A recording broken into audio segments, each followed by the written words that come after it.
Chapter 571. Ouch!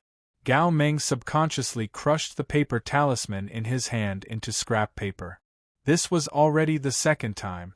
The last time was when the picture of the iron hoop was presented. Jin Tong's life and death were of course very important, but as a cultivator and a veteran psychic ability user, he couldn't afford to be distracted when it came to high-level topics like the Abyss region. From Gao Meng's perspective, Luo Nan and Ghost Eye's gamble was clearly based on the criteria of entering the Abyss region and successfully staying there. However, there was an unavoidable prerequisite.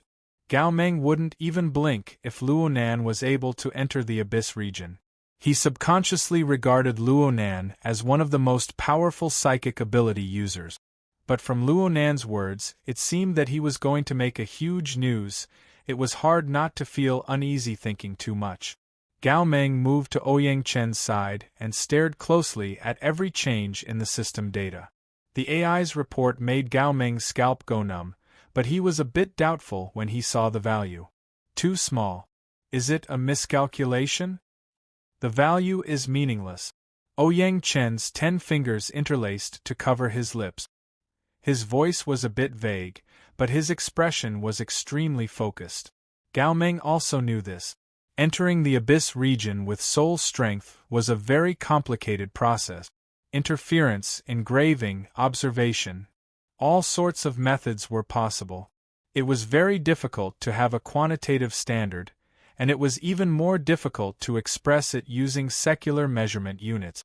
The psychic wave network of Xia City used the temporary standard of headquarters. The value was only for reference. It was more of a question of whether or not it existed. The key was that it was very difficult for a B-rank ability user to observe and grasp such a low value. Did it exist or not? Did Luo Nan enter by himself, or did the gamble require it? He was really anxious to death. In the end, he couldn't hold back and forcefully slapped Ouyang Chen's shoulder. "Hey Ouyang! Give me a definite answer." Ouyang Chen calmly said, "The answer of the psychic wave network is my answer." Gao Meng's eyebrows jumped twice. Luo Nan's first demonstration had already ended in the circular conference room. There was chatter on the internet. There were all sorts of things being said, but the conference room was abnormally silent. The bright trajectory remained in the eyes and hearts of most people. Luo Nan's voice broke the strange atmosphere. "You should have some idea now." There weren't many people who responded, but Luo Nan didn't care. He casually explained a few of the difficulties that needed to be paid attention to when sketching his consciousness. The structure of the condensation ring wasn't too complicated, but it still had a few more checkpoints than the blood intent ring. Luo Nan didn't expect the several hundred amateurs present to be able to solve everything on their first try. Just as he said, "All you have to do is get used to it, get used to this trajectory, get used to my guidance, get used to this pattern." If it had been an hour ago, such a straightforward and old-fashioned way of speaking would have been met with boos. But now, at least in the circular conference room, no one dared to say anything. The atmosphere was solemn and heavy. What Luo Nan did not tell the attendees was that the blood intent ring, which had been hidden behind the scenes, was still playing a more crucial role than the guided learning of the condensation ring's structure. Its simple and basic module and cycle structure were the pathways through which the energy and information volatilized by the participants operated. At this time, people's consciousness space was scattered and overlapped. Under the guidance of the module structure, they were arranged neatly and returned to their respective positions. There was overlap and cooperation, but there was very little conflict and internal friction. Luo Nan's blood intent ring structure, consisting of 256 sets and 512 pieces, was the most complex in the entire venue. Right now, he had the authority to lead. He was driving the group consciousness to start at a low gear. He wasn't in a hurry to change gears. Instead, he was accumulating power layer by layer. The attention of nearly 1,500 people present was becoming more and more stable. It was the equivalent of increasing the speed of rotation, maintaining a stable and gentle output. Of course, the condensation ring was the target of concentration. Its function was very important. The two ring-shaped nodes had already been completely docked. The potential development of the interaction between them had just begun. Focus your mind. Let's do it a second time. Luonan didn't give the first wave of exhibits too much time to survive. He wiped them away with a casual swipe of his hand, and then he started over again. This time, it was a bit smaller than last time, and the speed was a bit faster. However, not a single person raised the issue of being unable to keep up until the end of this demonstration. Luonan was still explaining after the second demonstration was completed. The content of his lecture was the same as the first time, but it was different. There was an emphasis here, and there were hints and explanations for other segments. The attendees present listened attentively. No one felt that Luonan was long-winded. They just felt that Luonan's every word was able to hit the bottom of their hearts. This really is. Zhangji wasn't awakened after all. Her strength was guaranteed. She had no problems with the relevant understanding. Her thoughts were a bit scattered right now. She had some feelings. She was in the best position. She could see every detail of Luonan on the podium in a panoramic manner. But in the last few minutes, there was nothing else in her eyes but that blood-red trajectory. This feeling was extremely marvelous. Zhangji wanted to speak in the live broadcast room, but she inexplicably didn't dare to disturb the silence of the venue. She typed out a paragraph of text, something she rarely did. Friends who aren't present here might find it hard to understand the atmosphere of the venue. Whether your eyes are open or closed, there will always be blood-red strokes spinning in front of your eyes. All you need to do is focus your mind and you will be able to follow the strokes. It's just like when my parents held my hand and taught me how to write when I was young. I can barely write now, but the memories of that feeling are still there. It's like there really is someone holding my hand and guiding my attention. Even my thoughts. She paused for a moment and habitually used the word astonished. It looks inconceivable at first glance, but I shudder at the thought of it. But she felt that it was inappropriate after these words appeared on the screen. She added another paragraph to compensate, but I still can't help but want to learn. This is because the blood-red trajectory floating in the air is truly exquisite, beautiful, and perfect. It's as if the condensation ring should be like this. Its configuration should be like this. Perhaps my will isn't to bend my knees to Luonan, but to salute to the truth. She didn't even have the time to look at the audience's response after she sent these few paragraphs of text. She saw Luonan raise his hand on the stage. Third time. Zhangji immediately tossed everything aside. She placed all her attention on the blood-red trajectory that was gradually taking shape.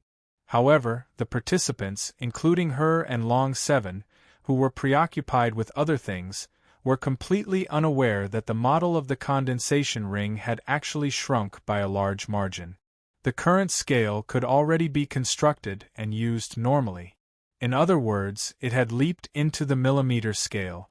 The consciousness of the participants had already unwittingly broken through the barrier between the material and the mental.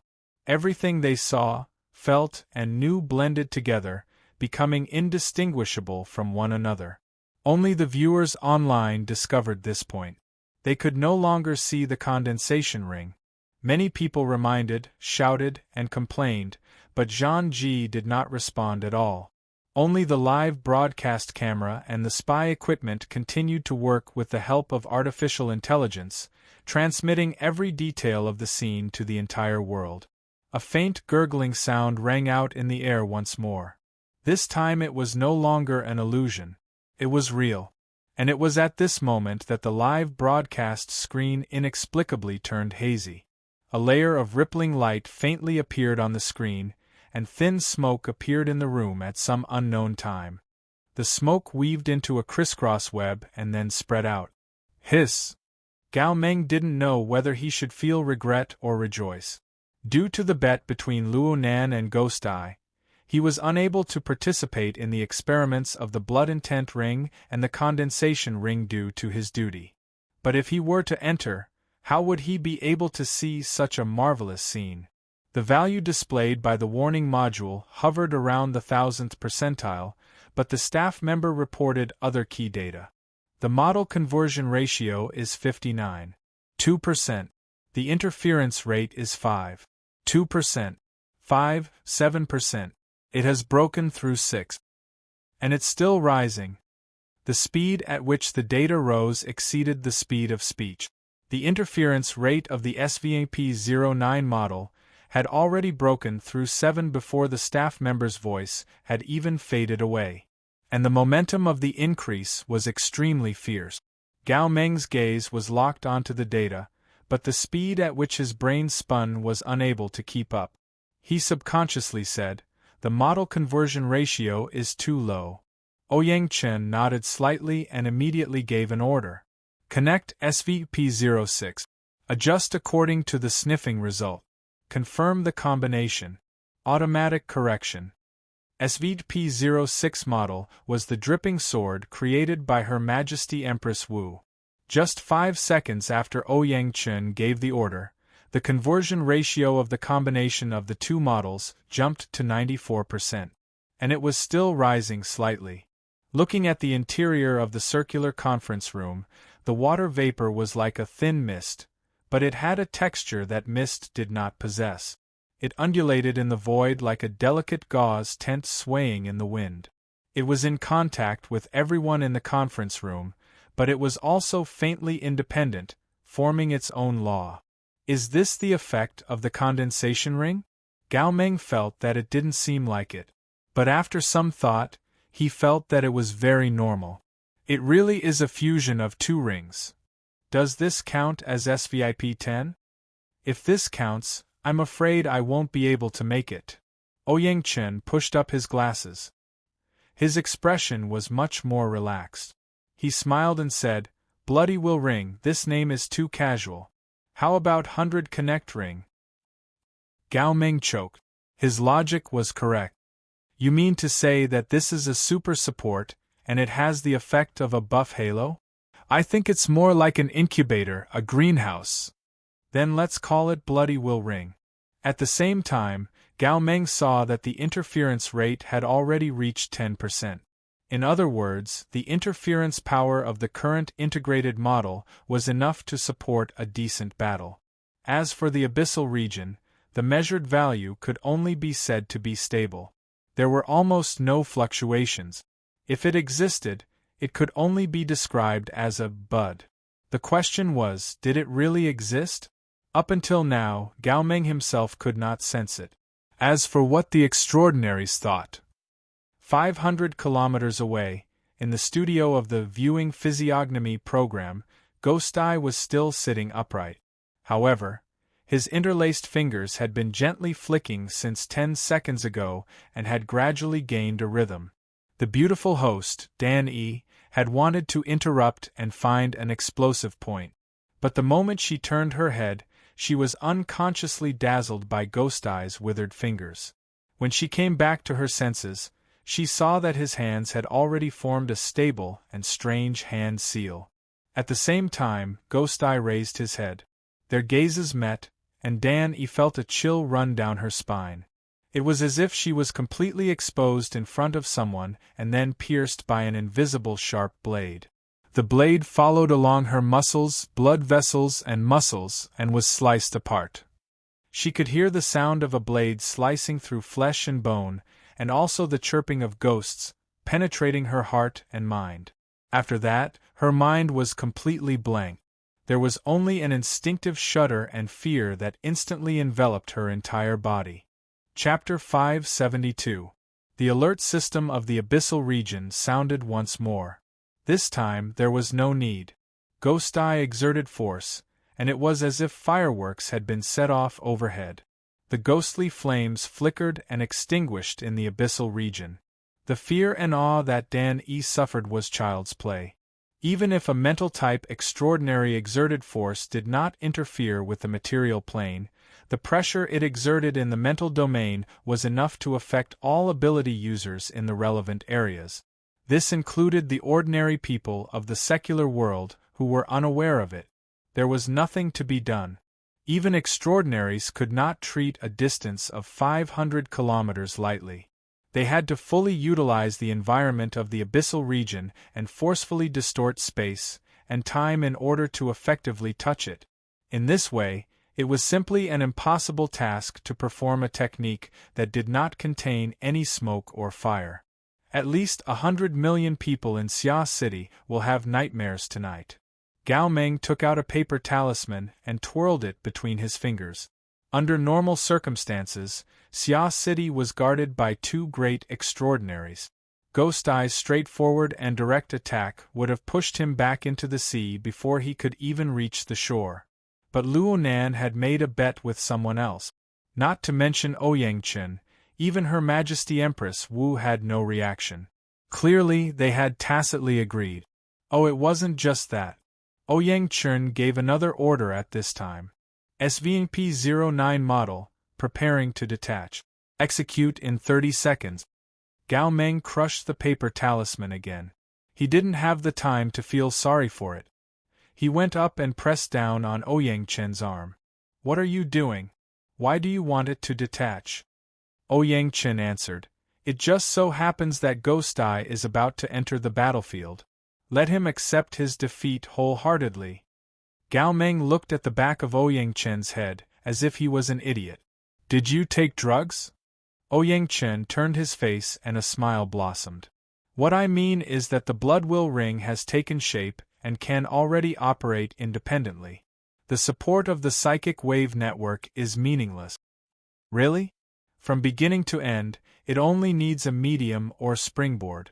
Even without the psychic wave network, a simple amplification device is enough. This is its marvelous aspect. Also, the current flow of energy and information in the blood will ring is actually separated by the psychic wave network. Only by detaching the psychic wave network can it fuse into one. Gao Meng grunted in acknowledgement.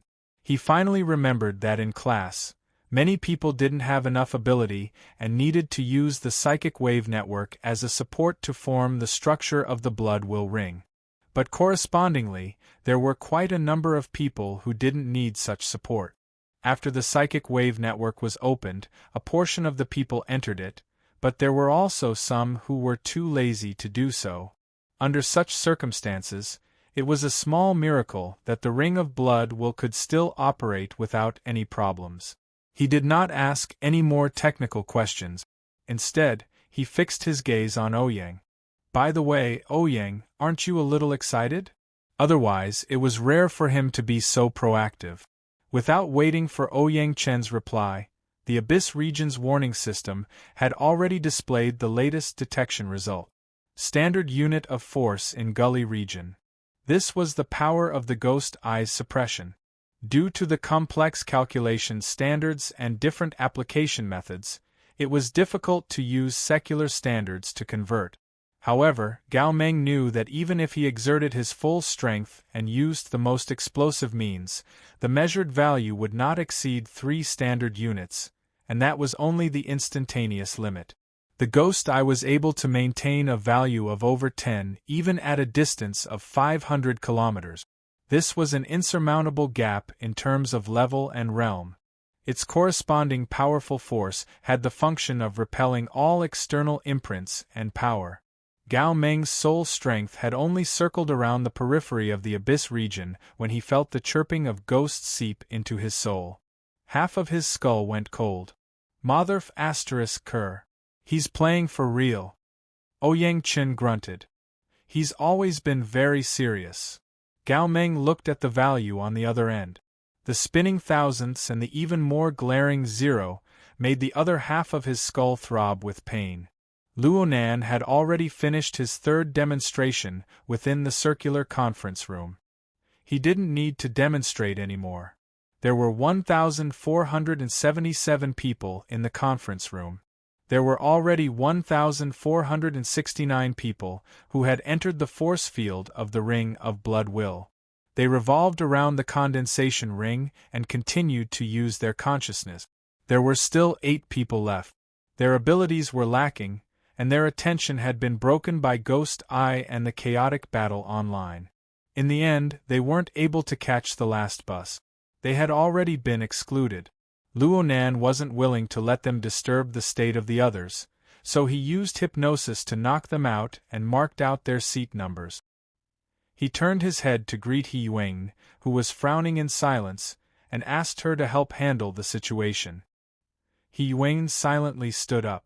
She gave him a rare glare and said in a low voice, "Don't get distracted." She informed the security team backstage as she spoke, ordering them to make preparations to deal with any accident. Luonan smiled. His finger streaked across worker Zhai, who was next to He Yuang, the group of friends and relatives in the front row, and even the entire quiet conference room. As long as they don't get distracted, we'll win. Luonan had clearly forgotten at this time that there were still 30,000 people outside the conference room who had already entered the Ring of Blood Will. They could see the situation on the stage through the live broadcast camera. The spectators, who had been forcefully excluded from the scope of the lecture 3 minutes ago, exploded with resentment. The live broadcast room was instantly bathed in blood. "Professor Luo has raised a good flag. Lord Ghost Eye, you're being looked down upon. Show off. Brag until the explosion. Sit and wait for the explosion. Explosion +1. Explosion +2. Explosion +10086." The resentment of the spectators had already taken effect on the illusory thundercloud within the electromagnetic field. Luonan's consciousness cut through it, but he didn't care. Rather than paying attention to this, it was better to take a look at the effects of the Ring of Blood Will. As for Ghostly Chirp, who was already shuttling through the curtain of night in Xia City, see you in a bit. The Ring of Blood Will had constructed a complete force field. The solid foundation of the configuration was already in place. Luonan's guidance was complete. Flowing water poured into the canal constructed by the Ring of Blood Will in an unending stream, raising the water level within the canal. Was this flowing water the sole strength of the people in the room? Not entirely. From Luonan's perspective, the complete driving force should include the overlapping consciousness of over 1,000 people. It came from over 1,000 people surrounding the condensation ring, a single goal, consciously and unconsciously participating with their wisdom. Every time Luonan sketched out a detail, over 1,000 people would imitate it. And the imitations of these over 1,000 people were all different. Originally, it was impossible to share these experiences with others. But in the marvelous environment constructed by the Ring of Blood Will, in front of a clear and focused target, all the impossibilities became possible. This was just like when Luonan first practiced with the condensation ring. It was a one-time, large-scale, high-volume output, screening, and comparison. In the environment constructed by the Ring of Blood Will, this output, screening, and comparison was amplified several dozen times over. Even if the quality of each individual wasn't excellent, Luonan had established a stable and high-quality structure. They already had an excellent direction, a reasonable arrangement of ranks, and a highly efficient mode of operation. Luonan could discard the vast majority of meaningless and trashy thought. This was like an enormous, cooperative cloud space. It was a supercomputer pieced together by pure manpower. Luonan's consistent guidance over a long period of time finally allowed the group of 1,400 people to form a stable group consciousness. It was a structure that could efficiently utilize the latent potential within them. In a certain sense, people didn't lack power. They just lacked the understanding to properly apply power. When the consciousness of 1,000 people in the Ring of Blood Will reached a consensus, the final bit of running-in work was completed. This result came from the hearts of everyone, but it also transcended everyone. They successfully constructed it out of nothingness. From nothing to something, from small to large, from fabricated to real. Perhaps it was still extremely weak in nature, in danger of collapse at any time. But this result was under the protection of the Ring of Blood Will. It was within an incorporeal yet spacious fortress.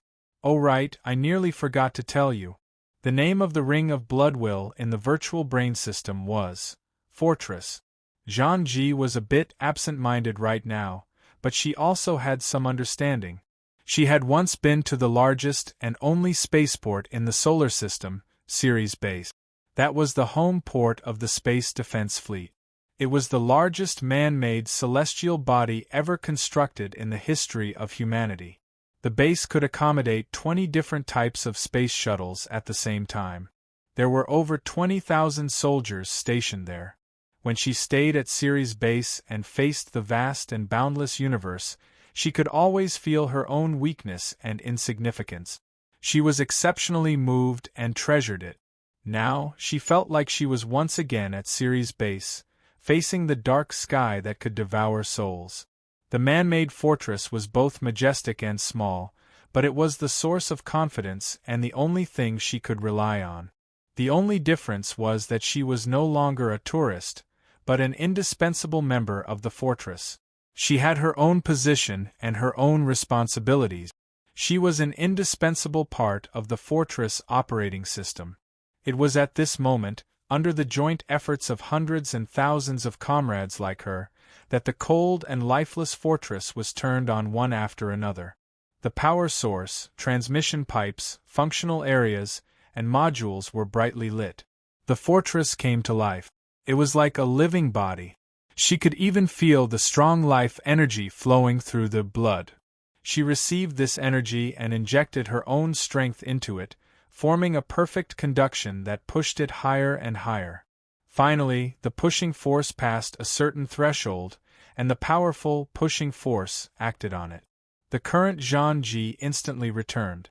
She saw her body that was as solid as a statue, and she also saw everyone else who was in the same position as her. Of course, there was also the swirling mist muslin that was floating up and down in a lively manner. Perhaps she was a bit flustered for a moment, but this slight change in her mind was no longer able to resist the powerful driving force. All stray thoughts were annihilated like smoke in a puff of smoke. Only Luo Nan's clear instructions penetrated her heart and entered her brain, forming the only thing she could rely on. Chapter 573. Beep beep beep beep. The early warning system of the Abyss region emitted a sharp and urgent alarm. The distorted lines and colors on the direct view of the force field seemed to have evolved into a storm. Although the Abyss region itself was a never-ending storm tide, the entry of Ghost Eye's extraordinary power brought about an even more chaotic and berserk attack. Ouyang Chen held his chin as he evaluated the destructive power of this storm. He heard someone mumbling behind him. Listening carefully, it sounded like someone was counting. 6, 7, 8, 9. What are you doing? It's time. Ghost Eye has already made his move. The standard of 15 seconds can't be wrong. It hasn't started yet. Why hasn't it started yet? The chilly wind is howling in anger. It hasn't blown in yet. Ouyang Chen pulled out the validation standards for the effectiveness of the Abyss region for Gao Meng to see. Although headquarters was often unreliable, the logic of these basic regulations was still relatively strict. The so-called 15 seconds that Gao Meng mentioned and the 60 seconds that Luo Nan had included in the wager were actually a set of standard. It referred to when the power projected into the Abyss region reached or approached one standard unit without any obvious interference and maintained relative stability for 60 seconds. The power maintained relative stability under the battle-level attack for 15 seconds. The lower limit of the force fluctuation was no less than 0.1 standard unit. If this standard was met, then it proved that this person possessed the ability to explore the Abyss region and use it effectively. This person could be ranked among the ranks of first-rate psychic ability users. Of course, Luo Nan wasn't testing Ghost Eye himself.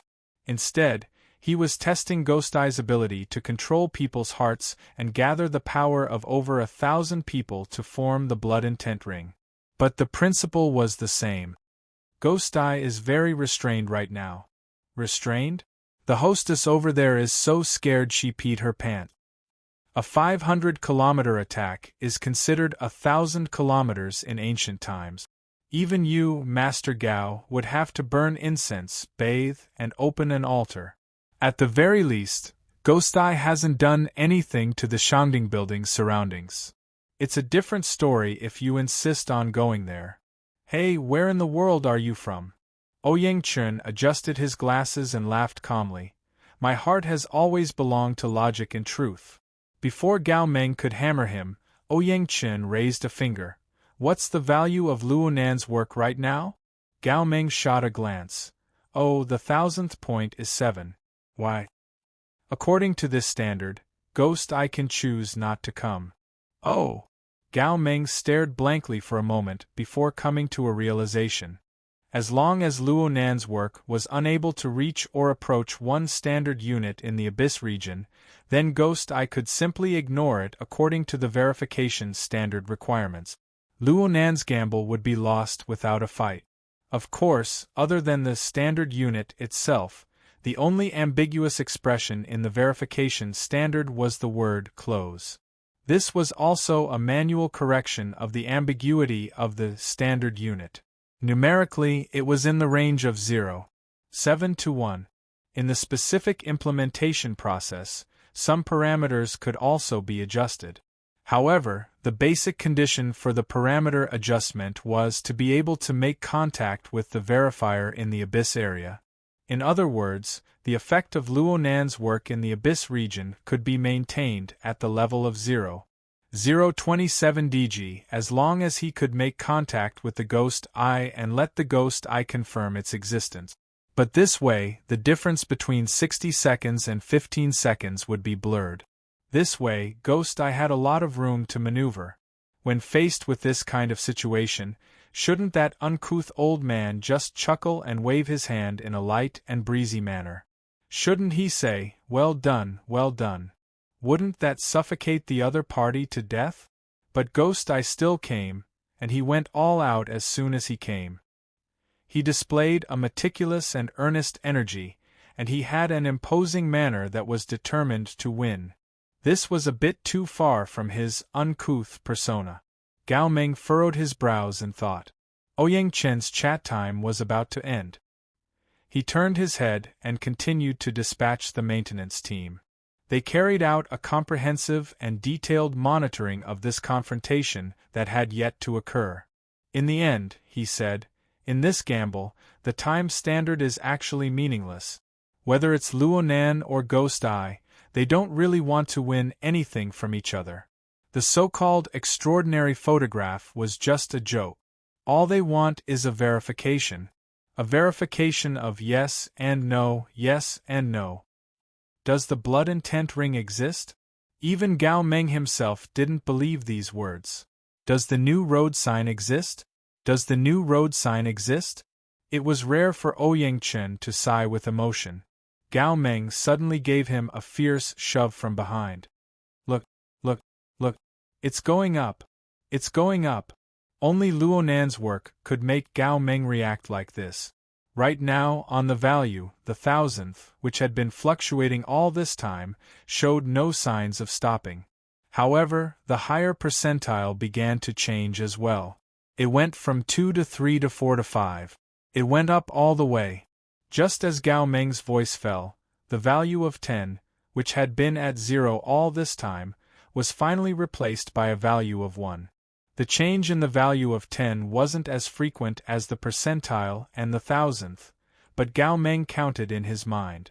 He had just counted to 5, and the 1 had become a 2. Another 5, and the 2 had become a 3. In this way, every 5 digits represented an increase. In a short half a minute, the corresponding value had already risen to 0.713. The momentum was strong and the increase was stable. It was simply like watching a third-rate stock market war drama. Gao Meng was still yelling, but he subconsciously pinched his throat, afraid that if he breathed too much, he would blow away this dreamlike scene. Do you have to be so awesome? This is already in line with the standard, right? Ouyang Chen grunted. He was so focused that he didn't give any response. Gao Meng wanted to push Ouyang Chen's shoulder again, but before he could exert force, he realized that he could completely sense the value within this range. His thoughts turned, and he thought of the shadow cast by Ghost Eye above the abyssal region. His palm shrunk slightly, and he pulled out a paper talisman. He immediately burned it, and his mind followed the curling green smoke to evaporate. Gao Meng felt his scalp go cold as soon as he emerged from the abyssal region. His heart sank. Admittedly, Ghost Eye had managed a great scene in the abyssal region under unrestricted circumstances, but in the surroundings, even in the deeper regions that he was powerless to explore, there existed a few faintly familiar intents. They used various methods to observe the current focal point. MMP. Gao Meng cursed.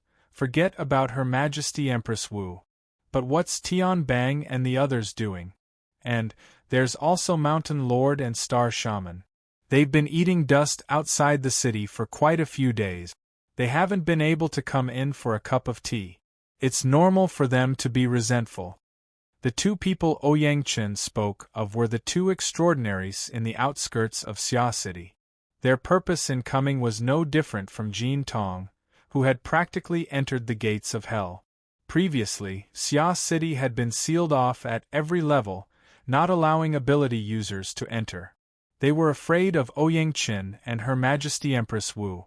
They didn't want to immediately shed all pretenses of cordiality, so they didn't do anything.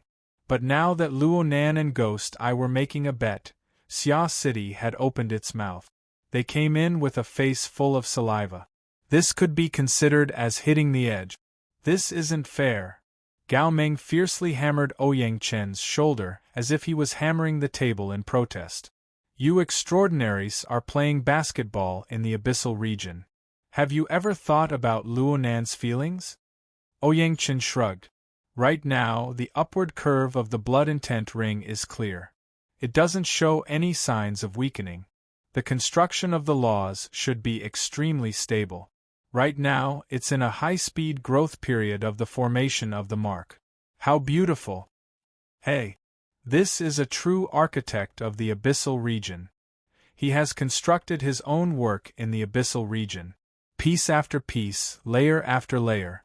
For a psychic, after completing the foundation of the body and soul structure and leaving the abyssal region, though there is a grand goal in front of them, they have their feet on the ground and concentrate on basic work. Cough. Ouyang, you've said these words too many times in the past. But there are far too few good examples. Right now, this is probably the best example. Ouyang Chen continued to cross his fingers and support his chin. He focused on watching the numerical changes in the projected work area, as well as the visual rendering of the force field. It was like he was watching an incomparable masterpiece, the live drawing process. Luo Nan didn't have the self-awareness of drawing a masterpiece. He felt that he was more like a rookie ship captain, leading a group of rookie soldiers into the deep space of the universe where danger lurked on every side. However, this analogy wasn't accurate. Using another inaccurate analogy to describe it, when a space fortress was activated, what appeared on the outside was not a shift in space. Instead, it was a kind of transition in the energy level. There was no process of going up into the heavens or down into the sea. There was just a transition in the energy level, from the colorful and bewildering turbid flow of the mental to the mysterious and unpredictable location of the abyssal region. Then what bombarded the group consciousness of over 1,000 people within the fortress was the endless energy storm within the abyssal region. Luo Nan rarely entered the abyssal region in the past. On one hand, it was because his starting point was too high. The human-faced arachnid brought him to the deepest and highest place the moment he made contact with the mental plane. He was practically above everyone else. On the other hand, it was because the abyssal region gave him an overly chaotic feeling. It was restless all the time. From the perspective of the curtain at first, this was the area where the curtain twisted the most intensely. But from a more comprehensive perspective now, This was simply a storm maze that could tear a person to shreds at any time. Luo Nan relied on pure observation to make a living in the past. He had nothing better to do, so he went here to torment himself. But as his understanding continued to deepen and his cultivation continued to grow, he came to a deeper understanding. Even though the abyssal region was chaotic, it also contained inconceivable resources. It was just like how the deep sea was dangerous, but it also contained rich mineral deposits. Even though the deep space was deathly still, it was filled with even purer energy. For ability users, especially mental ability users, the environment they normally lived in was 1 and 2 was 2. It was very difficult to create miracles. But the abyssal region was different. This place was an extremely dangerous treasure trove that contained miracles. For the sake of improving their cultivation, increasing their realm, and accumulating capital, they thought of every method possible in hopes of breaking through the barrier of the mental plane. They entered this place and gambled with their lives. Chapter 574. The force field of the Ring of Blood will lingered in the abyss area, as weak as a sprout that had just broken through the soil. But things like sprouts were the toughest, because there were spreading roots below it, constantly absorbing nutrients and supplying its need. The interweaving of spiritual light and wisdom of thousands of people, as well as the infusing of life energy from time to time, was enough to last for a while under the premise that it was used effectively. Moreover, the external environment of this sprout was admittedly still a raging storm, but at the same time, there was also a surge of energy that was as pure as sunlight. The method was a little violent, but it was good that he could absorb it.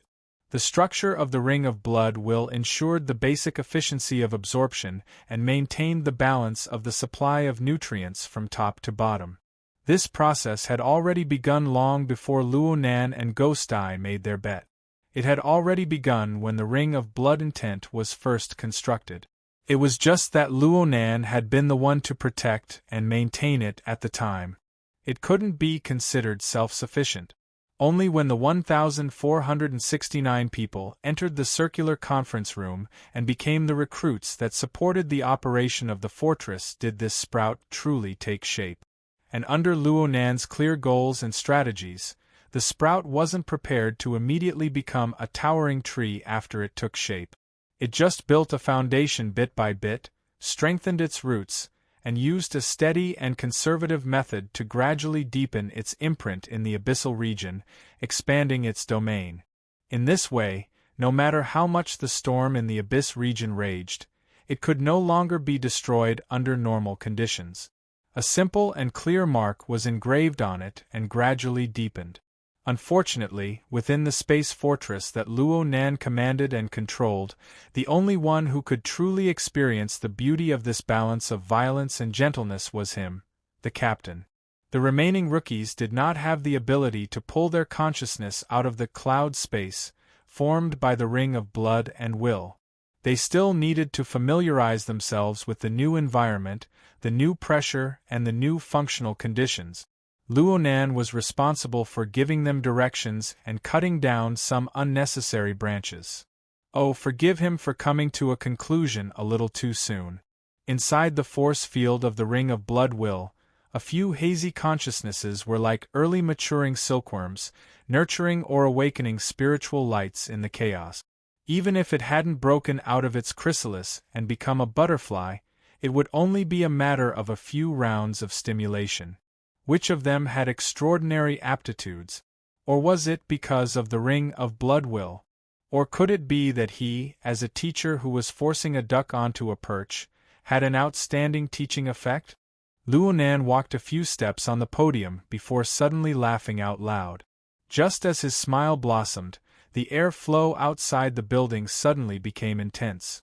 Together with tiny water droplets, they hit the windows and the walls, forming a restless note. It was as if a ghost hiding in the night was pounding on the door. Now that the demon eye had arrived, the storm in the real world was only a greeting. The energy flow in the abyss region instantly became 10 times more restless. This was the prelude to the true attack. An extraordinary might not be able to do as he pleased in the Abyss region, but his attack power against specific areas and targets was absolutely formidable. For example, Ghost Eye's attack was only aimed at the force field of the Ring of Blood in the Abyss region. The job of destroying the tender sprouts? Obviously not. As an experienced transcendent, Ghost Eye's methods were both experienced and direct. As the energy flow of the Abyss region bombarded the force field of the Ring of Blood Will, there was an even more incorporeal yet profound power. It was like a chilly wind blowing from a crack. It penetrated in from every direction, every angle, and every level in an attempt to directly attack the root. According to Luo Nan's cage theory, Ghost Eye was using the power of the Abyss region to invade the space of consciousness of Luo Nan and the others. He was taking advantage of the situation to break through the barrier between the mental and material planes, digging the soil and digging the root. This was an open and above-board attack without holding anything back. It was undoubtedly a method of the extraordinary level. However, Ghost Eye's methods were ultimately unable to touch the upper limits of the Ring of Blood Will's defensive power. From Luo Nan's perspective, the node of the fusion of the two rings had already taken shape within the mental deep space. It was constantly perfecting itself under the new environment, under the self-conscious correction of the cloud space. In contrast, Ghost Eye's extraordinary power was already an arrow at the end of its flight after crossing 500 kilometers. The projection of the node above the open sea had already shown clear deformations. Even though Ghost Eye was very experienced in making corrections, even going so far as to stimulate the fear in the subconscious minds of the residents of Xia City to form a beneficial environment, Ghost Eye was unable to completely make up for the attenuation brought about by the spatial barrier. As for Ghost Eye's method of digging the roots, the essence of the Ring of Blood Will's function was that of a fortress. Its defensive power was top-notch, and it didn't give any flaws or opportunities to take advantage of. Luo Nan's defense was impenetrable in this confrontation of pure structural laws. Unless Ghost Eye was willing to give up his skin and ruthlessly deal a killing blow, he would be able to wipe out nearly 1,500 Xia City ability users in one fell swoop. President Ouyang and Her Majesty Empress Wu would really knock Ghost Eye to the bottom of the sea. Luo Nan was still pacing back and forth on the podium. The circular conference room was still silent and quiet. Only the floating shisha muslin in the air could be heard. Some areas had disintegrated, and this was the final result of Ghost Eye's first wave of attack. He Yuan had already finished dealing with the eliminated students by now. She walked back to the podium and locked gazes with Luo Nan. Luo Nan smiled at her. Speaking of which, the Abyss region is quite close to us.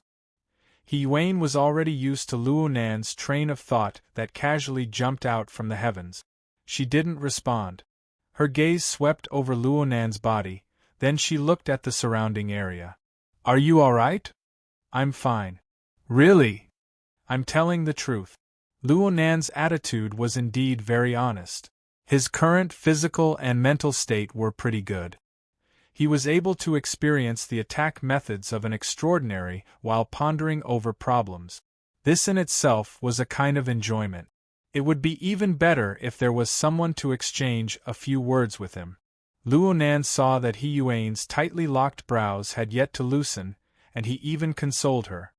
It's really nothing. It looks like we're separated by a piece of paper, but the standard of that paper isn't thickness. It's dimensionality. Speaking of which, things like conceptual nouns are easy to misinterpret. It's hard to say who might be misled. He Yuan went, yeah. She confirmed with Ouyang Chen during this time, and she received a relatively positive response. Only then did her brows relax a bit. It's best if you stay focused. It's fine. After all, Ghost Eye is testing my work, not me. Luo Nan finally found someone he could communicate with. He didn't want to let go for a time. He slowly strolled to the side of the lectern. He propped himself up with one hand and assumed a more comfortable posture. He complained in a chatty manner. Who in the world came up with the name 3 levels, 1 district, 1 domain? At first glance, it looks like a very deep region. The road is long and dangerous, but it's not the case at all if you truly experience it. Let's not talk about the 3 levels. Don't you think that the Abyss region is too close? The current Abyss region was indeed too close to Luonan. It was just as he had said before.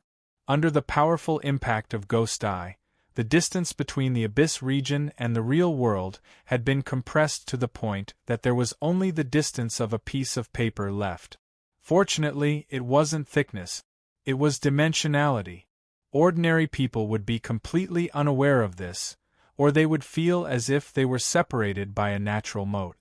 But in the hands of extraordinaries, it was like a piece of thin paper that could be broken through at any time. Walking in the real world was like standing at the edge of a high-temperature furnace, accompanied by destructive power. If Ghost Eye was a bit closer, or if he just flipped the gambling table and killed Luonan, Luonan should have been able to break through this barrier. At that time, the terrifying energy turbulence of the Abyss region would be amplified by a special structure. It would sweep over. Whether it was Luonan or the 1,400 people in the circular conference room, they would all be turned to ashes. This was the ability of a mental type extraordinaire. Luonan would not deny this point. But was all of this charity from Ghost Eye? Luonan didn't think so. It was like he and Ghost Eye were playing chess. Blades flashed and swords flashed on the chessboard, and the players on both sides were quite polite and amiable. Ghost Eye didn't go for the kill, and Luonan didn't use his full strength. On the gambling level, Ghost Eye was unable to probe the limits of Luonan and the ring of blood intent under Luonan's control. Under the pressure of the destructive power that could break through at any time, the force field of the ring of blood intent still stood stably. After the initial destructive power swept through the sprout relied on its sufficiently thick and solid roots to achieve equilibrium with the new destructive environment of the Abyss region. It continued to extract the pure energy within. Though the rate of growth had shrunk by a large margin, it was able to achieve a new stable increase under the new environment. He Wang had a rough idea of Luonan's current situation, which was why she allowed him to be willful. But for the sake of safety, He Wang still walked 2 steps forward. She maintained a distance from Luonan so that she could rescue him at any time. She was like a professional secretary. Her hands drooped down and overlapped on her lower abdomen. She chatted with her boss in a soft voice. After all, we're in a confrontation right now. It's very hard to probe under normal circumstances. Luonan recalled for a moment. He could only admit that this was indeed the case. But then again, for an ability user who can probe into the Abyss region, is there really such a big difference between what's normal and what's special? A certain person and his secretary chatted enthusiastically. But from the very beginning, there was no beginning or end to the description. There was a true attitude of treating no one else present. This made the onlookers on the internet unable to stand it. Hey, we're still here. Pretentious bastard, go shit. He really jumped into the Abyss region, but I don't understand a single word. I've had enough. Is there anyone who understands? Didn't they just say 60 seconds and 15 seconds? Has it started yet? Has it passed yet? Host guest, there's no one who can decipher it. Wake up. It's not time to sleep yet. No matter how the group of people yelled, the reality was that the key members of Zhang Ji's broadcast room and the Reading Physiognomy program team had already become deep participants in this gambling game. They were situated in the most central region of the gambling game.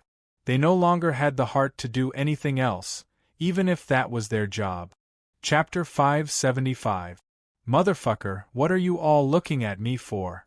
Re, the only paid guest of Zhang Ji's live broadcast, really wanted to stay out of this matter. However, the continuous changes in the situation had already caused him to subtly separate from his peers, making him even more eye-catching. As the only live broadcast guest who could interact with the spectators in real time, He didn't even have the time to rejoice that he had escaped a fatal gamble. He had unavoidably become the target of the focus fire. God can you explain? This was a rather polite question. Hey, it's not good to take money and be in a daze, right? This was a rather harsh question.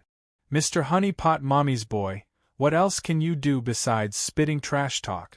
If you have the money to raise a little Pekingese, you should at least be loud enough. This was a vendetta. When accepted the position of guest, he never thought that he would end up being cut apart by the host, the other guests, and even the guests of the other programs. The déjà vu of a little transparent creature hiding in a corner and barking suddenly became very intense. He really wanted to say something that would shock everyone. He wanted to insult Luonan once more. However, the current conversation on the rostrum in the round conference room was something that only those powerful individuals who were able to fight in the abyss could personally experience in his cognitive system. Of course, he could explain, but wouldn't that be the same as licking Luonan's stinky feet? Then he really wouldn't release a little Pekingese. Bah! Right at this moment, a clanging sound suddenly rang out from his room. As a B-rank psychic, didn't need to turn his head to know that it was the sound of the curtains that weren't closed properly. The passing hurricane had blown them up, knocking over the furnishings in the living room. Zhangji was located in the middle of the Pacific Ocean. It was surrounded on all sides by the sea, so there was a lot of rain. After the Third World War, the global climate changed, and a few other factors made this situation more common and more intense. Could have ignored it, but he just happened to need a reason to buffer himself from the awkward situation on the internet. Cough. It's raining heavily outside. I'm going to close the window. As he spoke, he forced himself to ignore the comments in the live broadcast room and the forum. He got up and left the range of the camera. After leaving the area, immediately felt his body relax. The cold sweat that he forcibly held back just now poured out. But the problem was, what about after closing the window? What should he do next? Was there a power outage? Before he could think of a way to get out of this predicament, his sensitive mind already knew that the man with the spray bottle was up to something again in the round conference room shown by the live broadcast. Probably because he had been oppressed by the energy turbulence in the abyss and felt a little uncomfortable, that guy played a new trick. He used the condensation ring formed by the thousands of participants he hypnotized to infiltrate the conference room and even outside the Shangding building. Alright, this wasn't some sort of trick, but rather an extremely exquisite operation. It was similar to replacing a peach tree with a peach tree, but it was also like defending against an enemy outside of the country. The impact of Ghost Eye's crushing force was transferred to the thin veil of water mist. There was an additional buffer zone, and there was also too much space for subsequent operations. Was in the living room, staring blankly at the curtains that were fluttering in the wind. She was not in the mood to clean up the messy living room. In fact, this kind of thing was naturally handled by the AI butler. It was not up to him. His body was idle, but his mind was in a mess. Was also a grade B expert and had a good teacher. Her cultivation and knowledge were not ordinary. Of course, she knew that this move of Luonan's looked simple and clear logically, but in reality it was very difficult. When she was in a good state, she was also able to stay and cultivate in the abyss. But when it came to actual combat, it was already quite good to be able to hold on for 60 seconds of eruption. And in these 60 seconds, she could only go straight against Ghost Eye. It was impossible to be like Luonan, to be in a deadlock with Ghost Eye, or even to create changes during this time. This move of Luonan's already involved the effective use of the environment in the abyss. According to Gong Chi's words, this could not be done without the power of a domain. Domain? Was more and more afraid to return to the live broadcast room. There was only one thought left in her absent-minded mind. What else can Luonan do? What else can I do? Luonan also had this question in his heart. The game with Ghost Eye in the abyss concerned the outcome of the bet, but it was not within the scope of his concern. In fact, whether it was the standard verification of 60 seconds or 15 seconds, he had already passed long ago. The reason why the two sides were still confronting each other in the abyss wasn't because Ghost Eye was thick-skinned. It was because Luonan was shameless. As mentioned before, it was really rare to have such a high-level, capable, and proper sparring partner.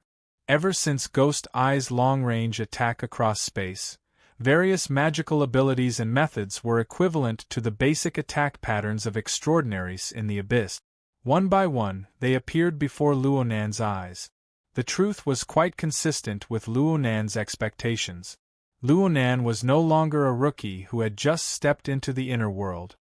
Even though it had been less than 3 months at most, the high-level battles he had experienced during this time had already surpassed the sum total of many ability users in their entire lives. The logic world of Frost River reality, the planar crossbow of Ku Wang's communication, and the direct assassination of Jin Tong in the Outer Sea. There were as many as 3 confrontations that extraordinaries had directly participated in. In particular, he himself was sinking deeper and deeper. Whether active or passive, he had accumulated a wealth of precious experience. He had a clear reference. In addition, he could see the entire picture of the abyss and the polar regions. He could also see the rules of the twisting curtains. He could see not only the scenery but also the skill. Several reasons were stacked together. When Ghost Eye made his move, Luonan immediately found a reference in his memories. He sorted out the corresponding rules and verified the thoughts in his heart. Sure enough, whether it was President Ouyang's logic world, Luo Yuan's planar crossbow, or Ghost Eye's long-range attack, they were all essentially the same. They all used special formats to interfere with special environments to form special scenes. The only difference was the degree of completion. The logic world had the highest degree of completion. Its laws were strict. The planar crossbow's interference power was extremely strong. It was the most lethal. As for Ghost Eye, he was the most casual in comparison. He had more or less stripped away the material plane of the energy transportation environment. He had only set up a basic structure in the abyss, but he had fully utilized the particularity of the abyss to make his attacks simpler and more direct. Well, the abyss was a place that could not be ignored in the end. Right now, it seemed that the 3rd floor was no more than a prison. Though the polar regions were good, they were still a bit too far from the real plane. Only the abyss, this wondrous dimension, could accomplish many things. It gave Luonan Tua anew. Perhaps it should be said that it made up for the part that was lacking in his system. His soul cloak and his deep-sea scene seemed to fit into the special environment and special power of the abyss to achieve twice the result with half the effort. I really want to give it a try. Then let's give it a try. As a researcher, Luonan was very clear on how important inspiration was. He had Ghost Eye as a test subject with enough weight and restraint. No, an experimental partner. How rare was that? How could he let Ghost Eye leave under these circumstances? Ghost Eye, that old bastard, was quite generous. He really did accompany Luonan to play along. Of course, Luonan's confrontation with Ghost Eye was mostly just for absorption. Even moving the mist muslin was just a small test. The current Xia city was absolutely not a good place to truly verify the soul cloak and the deep-sea scene. To verify Luonan's most fundamental self-format. A total of 5 extraordinaries were paying attention to Luonan. They were paying attention to the blood will bracelet. They were paying attention to the gathering of thousands of people.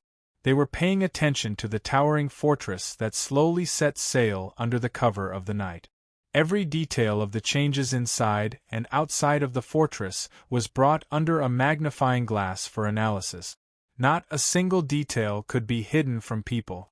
Needless to say, Luonan's cobweb altar was inextricably linked to this fortress.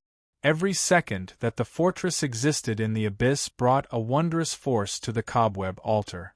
Even if the human-faced arachnid was hidden deep in the polar region and could effectively avoid the fortress, Luonan would still need to draw a few more times to verify the fortress in this environment, no matter how big his heart was. The Xia City region was not a place for experimentation, no matter what. Luonan could only shift his thoughts outwards. In any case, the range of his soul cloak had already expanded by several thousand kilometers in the past week.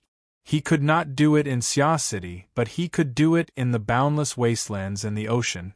Luonan would not let go of this learning and verification process. He slowly exhaled.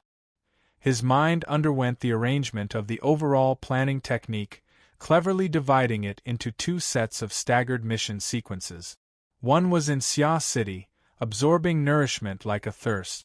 The other was in the distant Pacific Ocean, learning and practicing on the spot.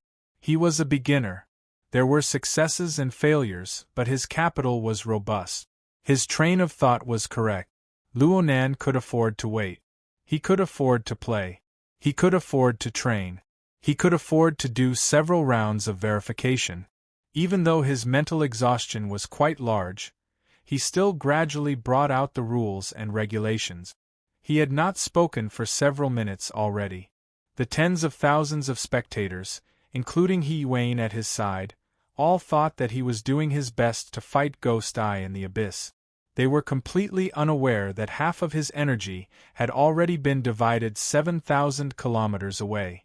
He was tossing and turning in the Pacific Ocean where mutants wreaked havoc. Luonan could not avoid adapting to this marvelous method of use while he was verifying and practicing. Unlike the monotonous cloud world where reality and illusion were indistinguishable, Luonan's consciousness wandered the earth. The first thing he sensed was a natural scene that was much more colorful. Other things aside, he sensed the state of light and darkness in different time zones at the same time. He was presented with an inconceivable macroscopic perspective. In this moment, it was as if he was stroking the soft and bumpy surface of the ocean and the earth. He was swimming freely within the uneven thickness of the clouds. He was feeling the high-speed rotation of the planet within the void of the universe. It was under the touch of such a marvelous scene that Luonan's sense of space had a marvelous distortion. A subtle change occurred in his observation of the real world. Luonan didn't know when it happened, but he suddenly felt a bit absent-minded. An inexplicable thought was born, and it quickly magnified. Where am I? What kind of perspective am I using to observe this world, this planet, this universe? When doubts were about to fill his entire train of thought, the seed of an answer that had long been buried deep in his heart broke out from the ground. 3 long lines shot out together. They pierced through the boundless, penetrated the dim and bright, and penetrated the existent and the non-existent. They constructed a classical Cartesian coordinate system, locking Luonan himself at the origin. He was at a loss. He was cold. He was here, but he had nowhere to rely on. It was as if he was isolated from the world. From Luonan's perspective, the answer was not surprising. It was merely a single me. Aside from this, all thoughts and distractions were discarded. They were discarded like worn-out shoes. And it was precisely after he clarified this fundamental principle that a marvelous curve suddenly appeared in the world within Luonan's eyes. Chapter 576. The mess in the living room had already been cleaned up by the AI butler, but RE was unwilling to return to the live camera, no matter what. Even if the live broadcast platform wanted to argue with him about the contract and ask him for compensation, he would accept it. Just as he made up his mind, a communication wave penetrated through the wind and rain and came in. The one contacting him was the young man that his teacher, Gong Qi, had been nurturing for the past few years, Yuan Fei. This person was very lively and reliable. However, RE didn't like him for no reason. At most, it was because the same sex repels each other. Yuan Fei had a smooth sailing life under Gong Qi's guidance in the past few years. It was only when he messed up his business in Xia City that he came back dejectedly. RE was happy for a few minutes because of this. Now that he thought about it, maybe he should give Luonan a drumstick first. That would make things more balanced? It was fine not thinking about Luonan, but thinking about that person made his mood sour. For a moment, Re wanted to refuse the call with the reason that he was doing a live broadcast. But when he thought about how his every move could be said to be the center of attention, he couldn't hide the fact that he had temporarily left the table, so he could only answer the call with a toothache expression and said indifferently, "Hello. Senior Brother Luo, I wanted to contact you, but I was worried that you were doing a live broadcast." Re's toothache intensified. "What the hell are you staring at me for? Are you trying to snitch on me in the future?" And such a hypocritical and respectful form of address. Who knows what the other side is like?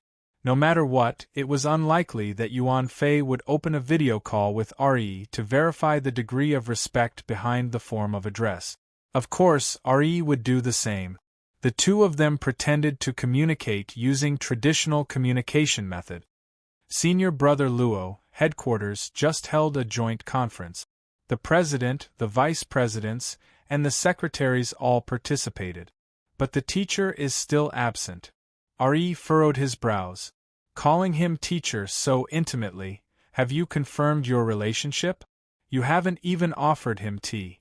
Aren't you ashamed to talk about it? Re was in a bad mood and was in no mood to respond. He said coldly, "The teacher is in seclusion. Of course he doesn't have time." Which extraordinary ranked almighty did not take months to comprehend absolute arts. He has to leave seclusion after a meeting. What can he do in the end? But this involves Xia City's latest stance. I heard that someone has already proposed to ease the relationship with Xia City. A joint development or something. Once that happens, it will be difficult to make changes.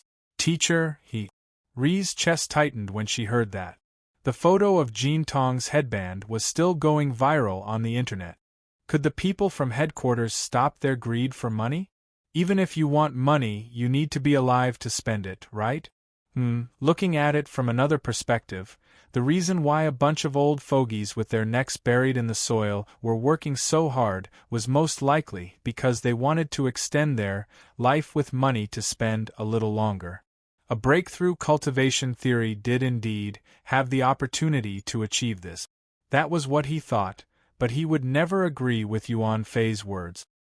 He immediately put on the airs of a senior brother and scolded, "You've been working in the association for a long time, and you even have a position. Why are you spreading rumors? What does the association want to do? What does the teacher want to do? Do we need you to report it? You should learn from me and go into seclusion for a few more days. Cultivating and comprehending is the right thing to do." It felt much better to have someone to vent his anger on. No matter how scheming and shrewd Yuan Fei was, he couldn't calm down for a while after being forcefully rebutted by Re. He stiffly replied, "Senior brother, I'm busy with a live broadcast. I won't disturb you any longer." Then he hung up. The relationship between the two sides would most likely be frozen for a period of time. Re didn't really care. He had his family backing him. His starting point, achievements, and background, including his relationship with his teacher, Gong Qi, and their mutual interests, all of them crushed Yuan Fei. Yuan Fei only had a slight advantage in age and a bit of potential that hadn't been realized yet. If they really clashed, Yuan Fei wouldn't amount to shit.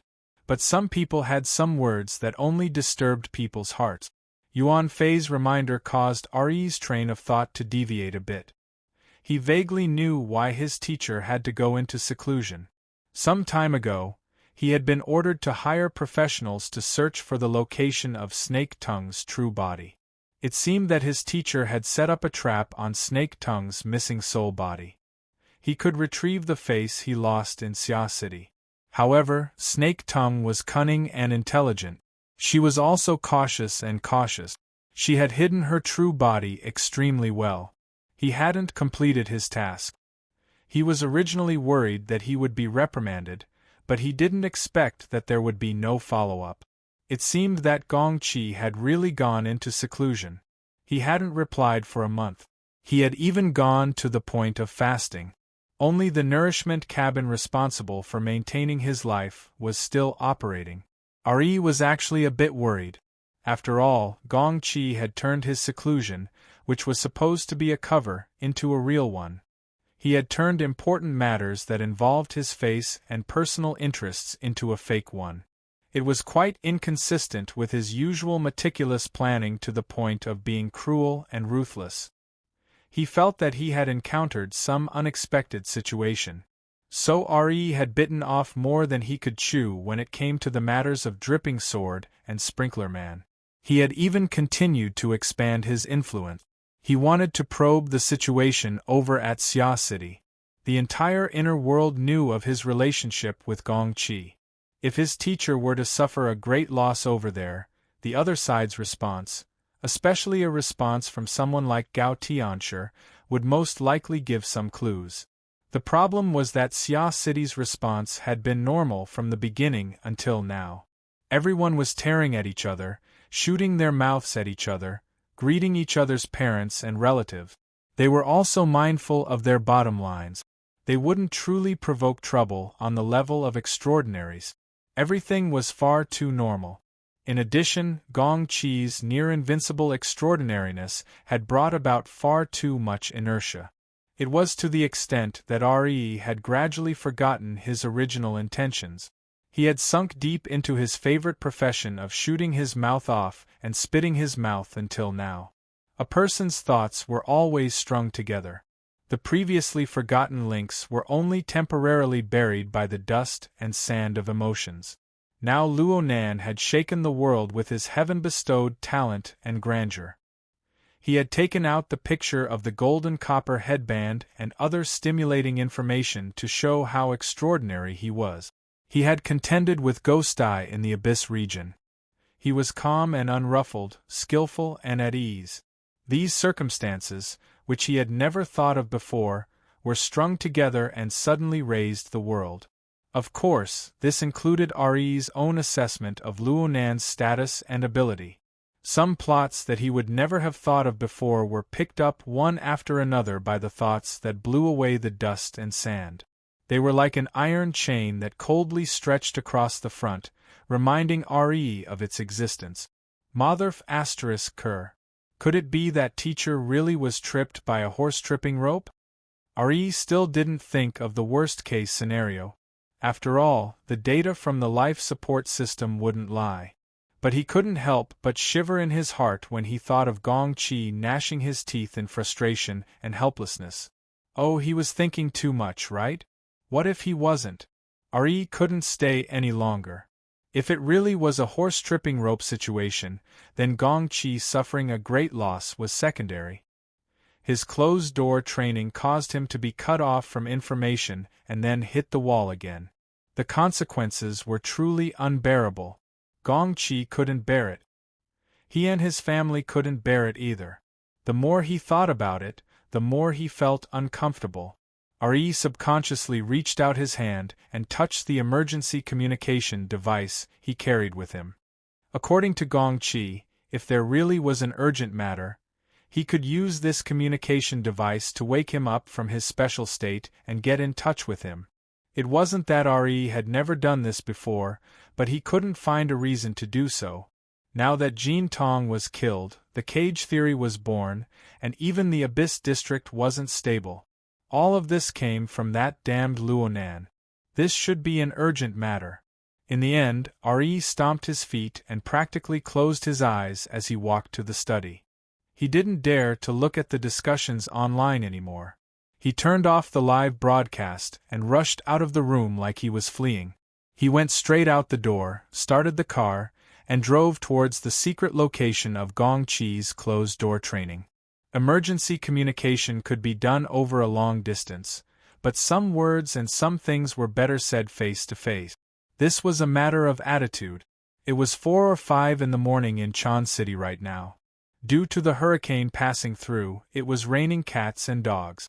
It could be said that one couldn't even see their fingers in front of them. Re wasn't in the mood to play the midnight car game.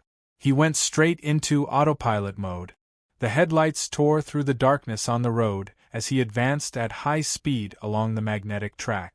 But this way, the 10 or 20 minutes on the road would be very hard to endure. Did he want to listen to some boring news like Guala rapidly upgraded to a Category 3 hurricane?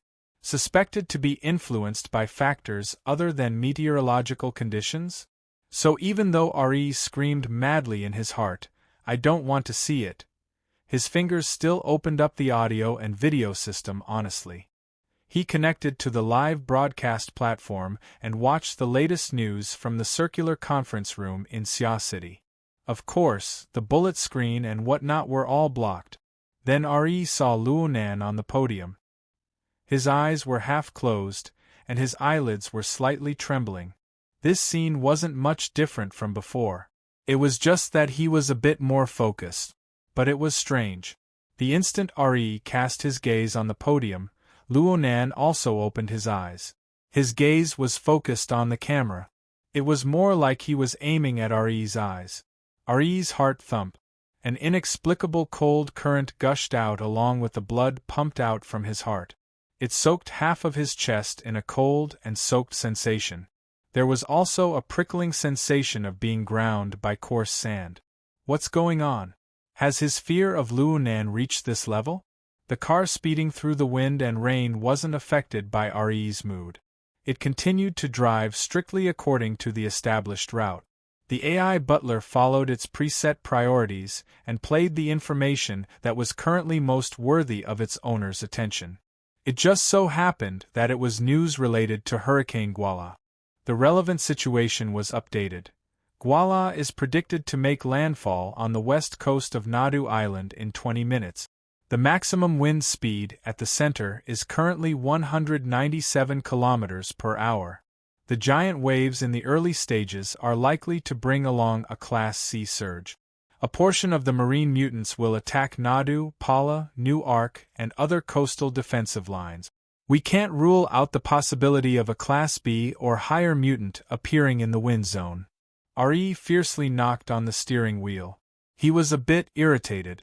His route just so happened to be within the range of influence of the surge tide. If his luck was bad, he would encounter a few mutants that came ashore. That would truly be disgusting. However, listening to the unfinished meaning of the news, it seemed that the upgrade of Hurricane Guala this time was caused by the influence of a powerful mutant within the wind zone.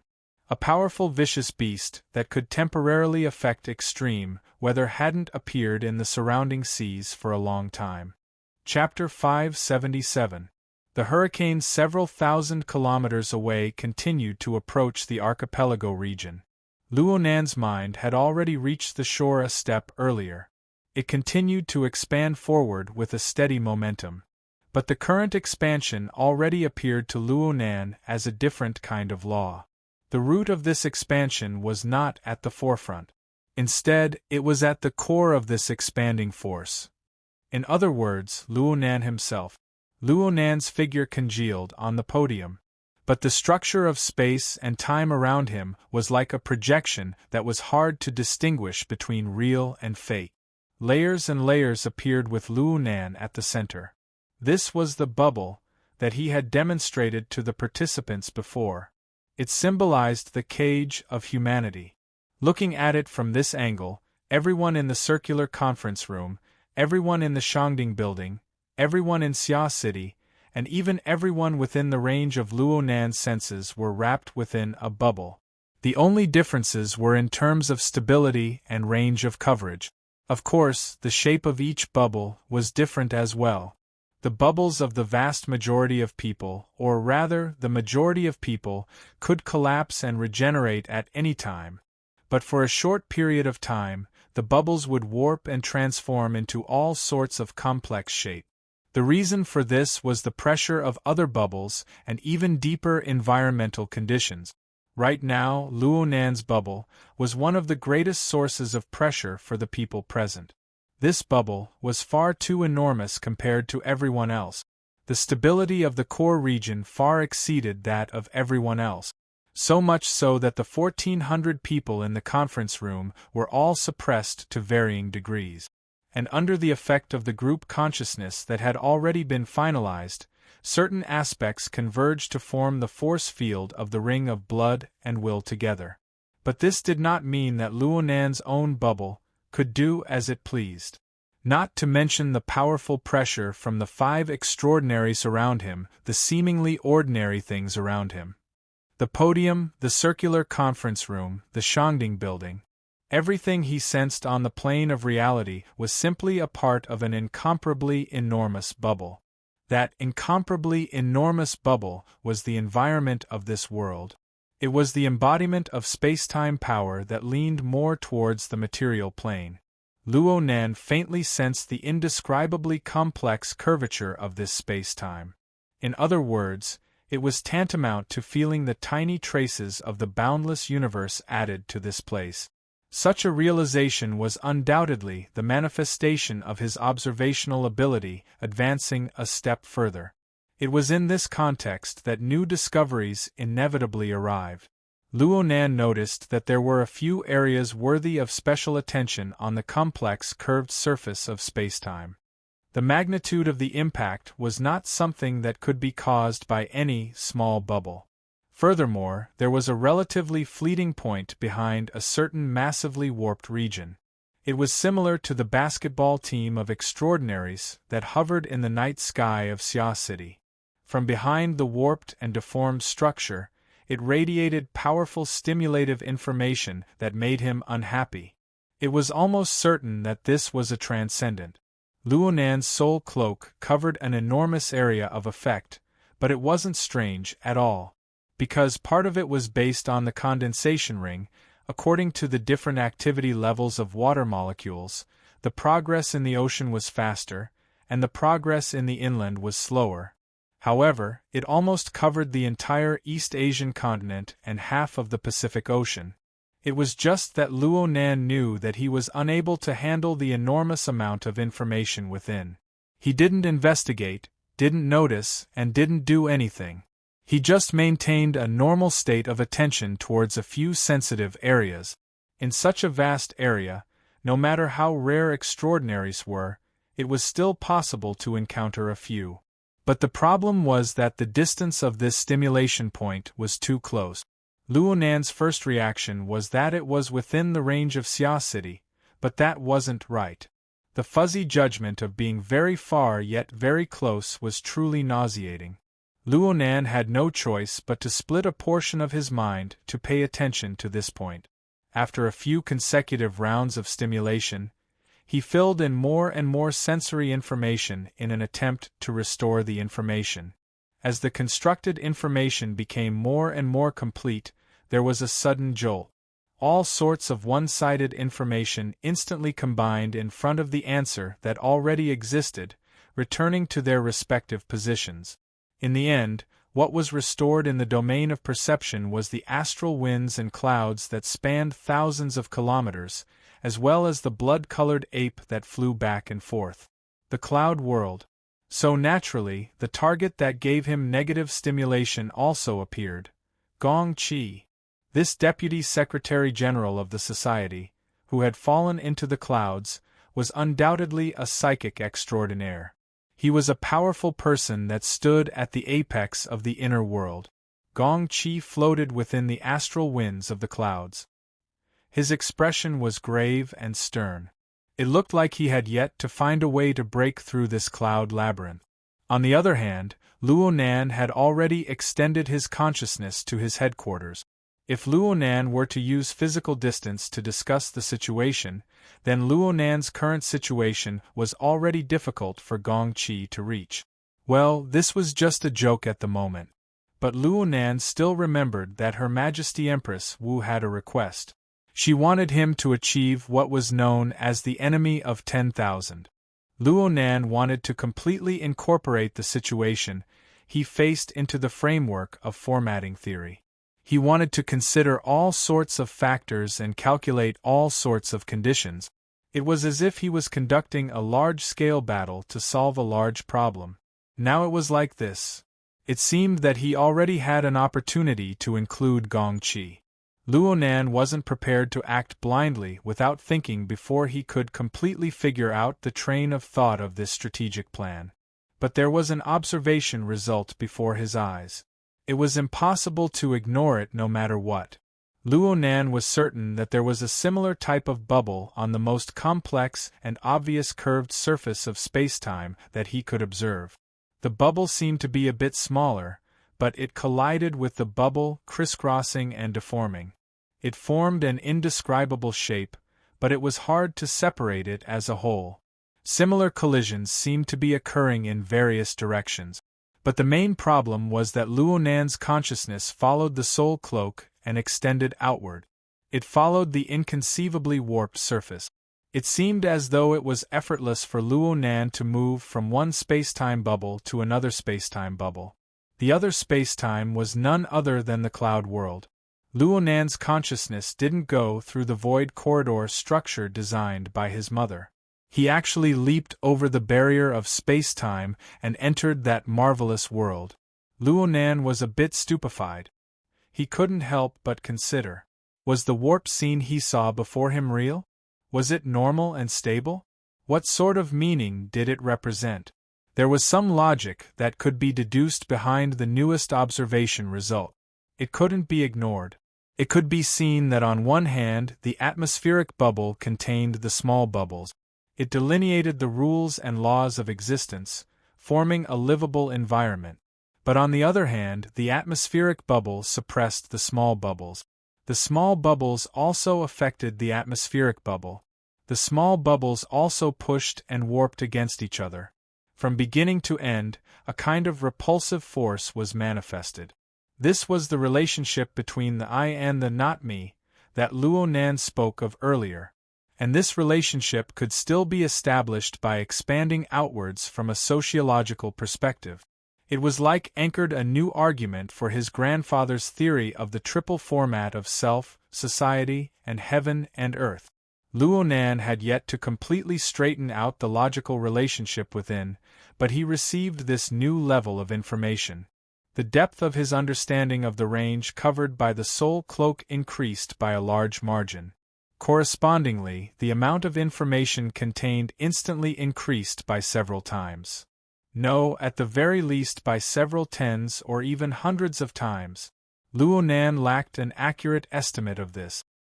He still followed the established model and perceptual precision to analyze the situation of the relevant region, especially the problems related to the cloud world and the palace enlightenment.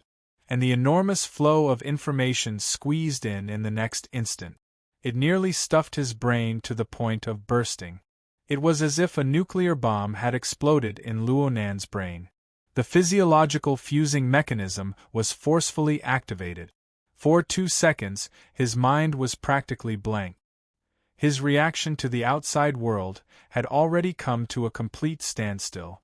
It must be known that aside from clairvoyance around the Chan City archipelago, he was also fighting against Ghost Eye in the Abyss region.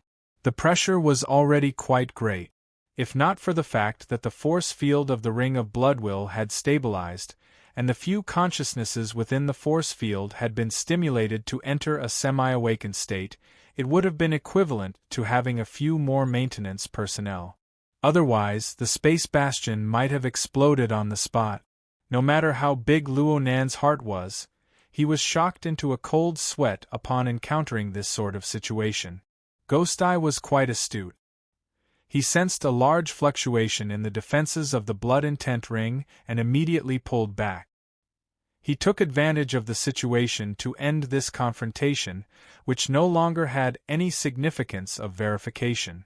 500 kilometers away, Ghost Eye let out a breath of relief. The twisted handprints of his hands dispersed, and the sinister force field that nearly caused all the passengers on the luxurious cruise ship to collapse slowly disappeared. At this time, if the beautiful host, Dan E., could ask, "Mr. Ghost Eye, how did your bet go?" then the program would be considered complete. But the problem was that Dan E. was able to sit steadily in her chair. Her body and consciousness were completely stiff. Though it wasn't as exaggerated as a certain person's claim that she was scared to the point of pissing herself, it was really difficult for her to continue hosting the program. Therefore, the audience of the inner world could only stare blankly as Ghost Eye slowly withdrew his power. He muttered to himself, and put on a face that was neither happy nor angry to entice the imagination of everyone. Re, who was currently cruising in the wind and rain, couldn't help but fantasize about whether or not Ghost Eye had given Luo Nan a sneak attack and left a fatal hidden wound or something. There seemed to be some problems with Luo Nan's state in the last few seconds. The red and white color of the blood on his face was extremely obvious. Before Re could finish her thoughts, the car had already taken a detour from the coastal highway and entered a short distance undersea tunnel that required an extremely high level of authority. This tunnel had undergone a special design. It used expensive special glass as its main body, achieving the effects of a single mirror and limited invisibility. Looking out from the inside of the tunnel, one could directly see the gloomy undersea world around the island. Looking in from the outside, one could only see a turbid turbulence. There were no traces of artificial construction. After passing through this tunnel, one would arrive at a group of small uninhabited islands and reefs that headquarters had specially opened up for closed-door cultivation. This was the legacy left behind by the eruption of a local volcano during the Third World War.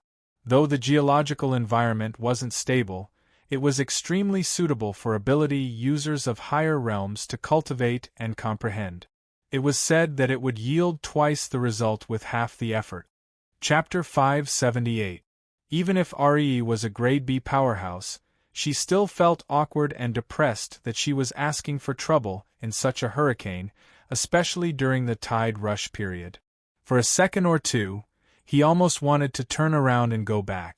But when she saw Luo Nan's clearly childish face within the video system, Luo Nan's face was calm and unperturbed. The blood pumped out of his heart was mixed with stimulating toxins. She no longer considered the possibility of giving up halfway. Re slapped the steering wheel heavily and got off the car. He registered with the security personnel in this area and asked for a raincoat that was better than nothing. Then he was about to rush into the curtain of rain. But the security captain called out to him at this time. This experienced B-rank person said very seriously, "Old he, right now Volcano Island has a guest staying for cultivation. Don't misunderstand if you encounter him." Re did not find it strange that a guest was stationed here. Since the cultivation effects of this small island were extremely good, many ability users were willing to pay a high price to rent the seclusion rooms of the upper echelons of the society to conduct critical cultivation. The society had specially arranged for a few similar areas to be rented out. Not only could they amass wealth, but they could also exchange resources with other people or powers. He went, "Oh." Then he asked in passing, "Which side is it?" "A certain upper echelon of the Order of Justice." "I'm not too sure about the specifics." "The Order of Justice." Re was startled. He thought to himself that this was the biggest joke in the world. Who didn't know that the Order of Justice's scales of truth was a first-rate treasure that aided in cultivation?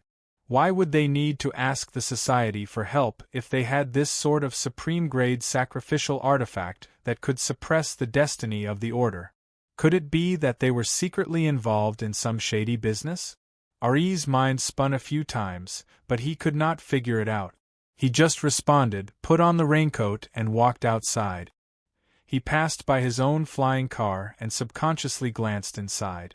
He saw the video system that had just been turned off not too long ago. A flash of inspiration suddenly flashed through his mind.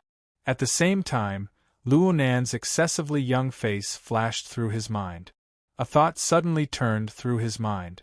Speaking of which, wasn't it because of the Order of Justice that headquarters became enemies with the Xia City branch and provoked Luo Nan? He had once heard Gong Qi talk about the deeper reason behind this. Wonderful. Re only hesitated beside the car for 2 seconds before she tore off her raincoat and got back into the car. She clenched her teeth and entered the livestream platform again. She then turned on the cooperative livestream mode and bullet comment. Due to his arrival, the livestream inevitably received a huge amount of mockery. Re turned a blind eye to it, or perhaps he had fully absorbed the deep malice and triggered the same emotions in his heart. He faced the 30,000 viewers, twitched his lips and sneered, "Congratulations to everyone for witnessing a miracle." A 16-year-old kid, who entered the inner world for less than 3 months, had an extremely exciting and prolonged confrontation with a veteran extraordinary who has been at the peak for 30 years. Before he could finish, the bullet screen in the live streaming channel and the comments on the forum exploded. Oh, I love conspiracy theories. SB. I told you, this is purely a manga setting, okay? Moreover, it's facing the risk of being cut in half at the waist and having a bad ending. Goddess Re, I don't understand what you're saying. Can you please be more suicidal?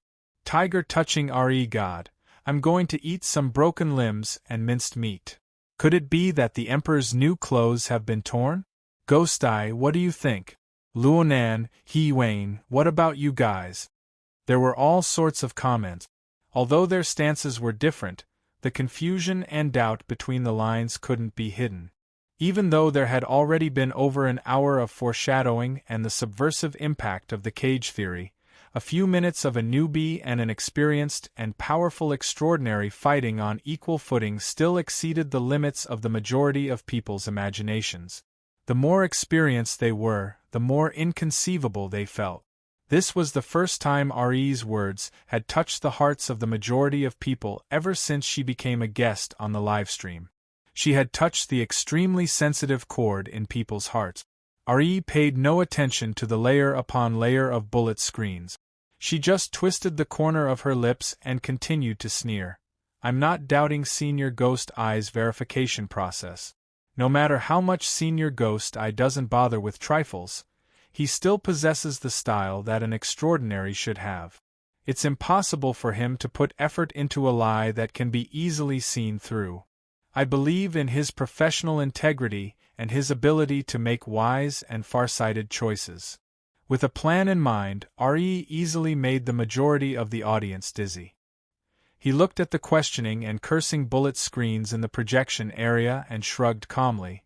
Yes. I believe that there are no problems with the confrontation between Senior Ghost Eye and Luonan.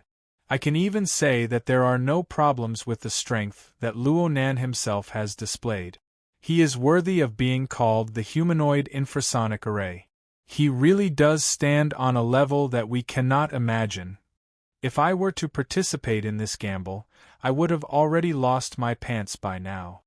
The surrounding 30,000 viewers online were truly stupefied.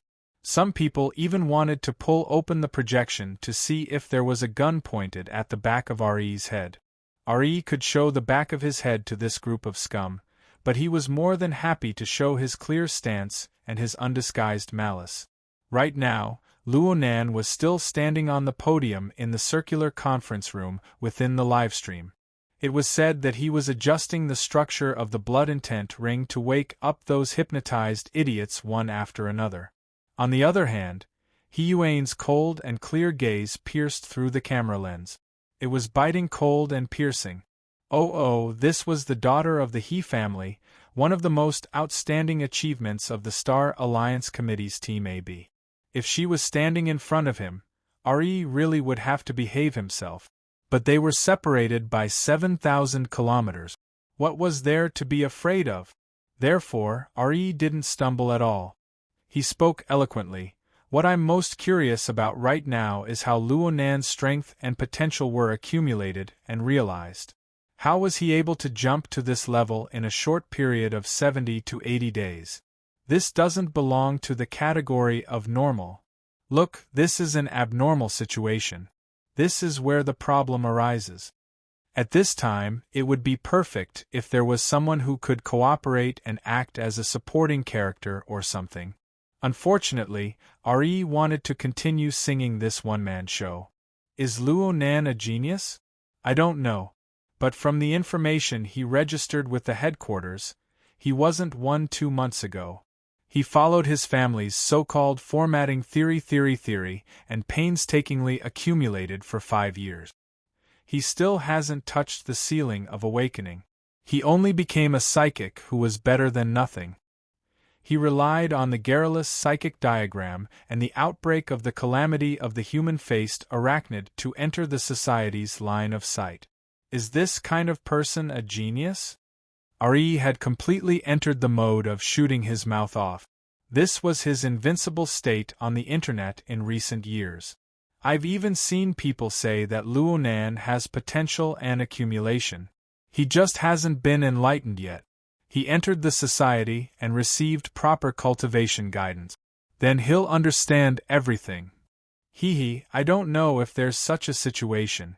I just saw him energetically advocating for formatting theory on the stage. He never mentioned a single word about the guidance of a senior or a friend. Of course, these words were a bit inaccurate. At the very least, Luonan had mentioned the guidance of Her Majesty Empress Wu. He had also talked about the condensation ring in class. But right now, what was important was momentum and momentum. He didn't care about the details. Ari spread his hands and made a helpless gesture. There's nothing I can do if you guys think so. But if everyone still has a bit of critical spirit and the ability to think independently, then there's no harm in carefully considering this. Luonan, this mediocre genius, has miraculously risen for over 2 months. Aside from his dazzling deeds, what else has happened in Xia City? Aside from the calamity of the human-faced arachnid that I've talked about before. Oh, this is Quantum Corporation's fault. But could it be that everyone hasn't heard that this company has gone berserk and conducted experiments in Xia City? They've encircled their territory in order to excavate some hidden treasure in Xia City? Ari laughed very happily in the face of the rapidly boiling atmosphere in the live broadcast room. Also, the conflict between the Order of Justice and the Xia City branch has mustered a large force, and Anwang and the majority of the branch have been destroyed. Why? Could it be because of a hedonistic follower? A child? There's no need to hide the conflict between headquarters and the Xia City branch, including the 2000th young miss incident. Why has Luonan always become the focus of everyone? Could it be that he's a natural-born troublemaker and troublemaker? After considering all the subjective factors, shouldn't we also consider the more objective facts? When all the problems point towards a single focal point, we don't need to ponder over what he did. Instead, we need to ponder over where he is in reality, what kind of space and resources he occupies. You're perfectly fine blocking the middle of the road. If you don't get hit, who will? Don't you think so? After leaving behind a string of questions, Ari simply cut off the live broadcast signal with a sneer. He opened the door and got out of the car. He no longer cared about the follow-up reactions. He knew that because of his overly straightforward hints, at this moment at least half of the audience would curse him for having sinister intentions, shameless and despicable intentions. His personal reputation would most likely be ruined, and there might even be some trouble at the headquarters. But so what? After several minutes of confrontation between Luonan and Ghost Eye, he had already become a joke. There was nothing to feel distressed about. Plus, if Luonan was allowed to develop smoothly, given the conflict between Luonan and his teacher, and with himself, there would be conflict sooner or later. And it would certainly be to the point where one side would die.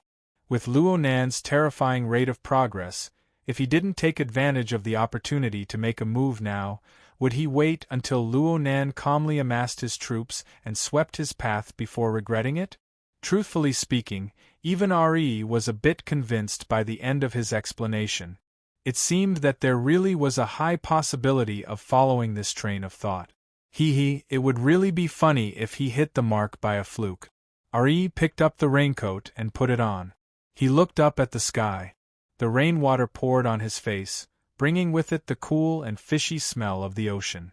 It seemed to be the smell of Luonan's blood. He yelled, "Awesome!" He didn't care about the security captain's hesitant expression as he clenched his teeth and charged into the wind and rain. There was still a straight line of 40 kilometers to the location of Gongqi's closed-door training. Even though RE was a B-rank power, he would still need to spend 20 minutes on the road in this kind of damned weather. It didn't matter to RE anymore.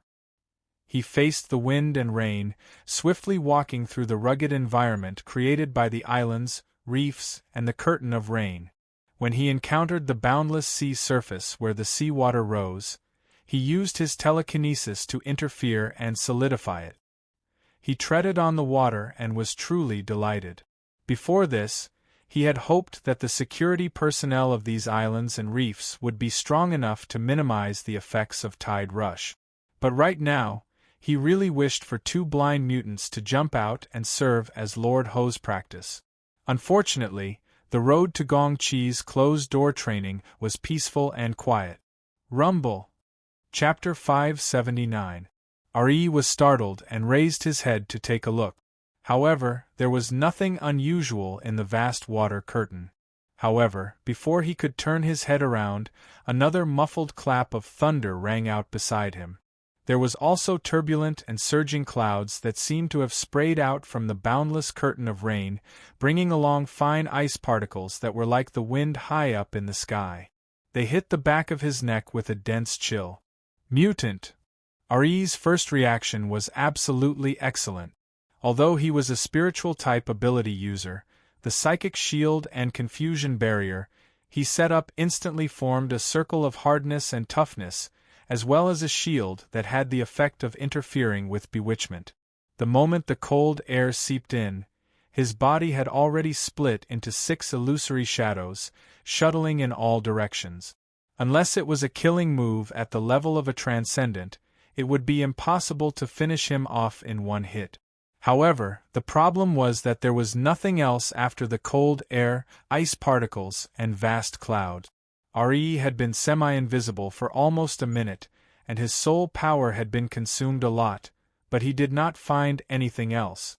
Around him, clouds and rain intertwined, blocking most of his vision. He could only see waves of turbulent clouds rushing past. Some brushed past him, and some did not feel anything at all. Using his spiritual sense to judge, he was even more confused.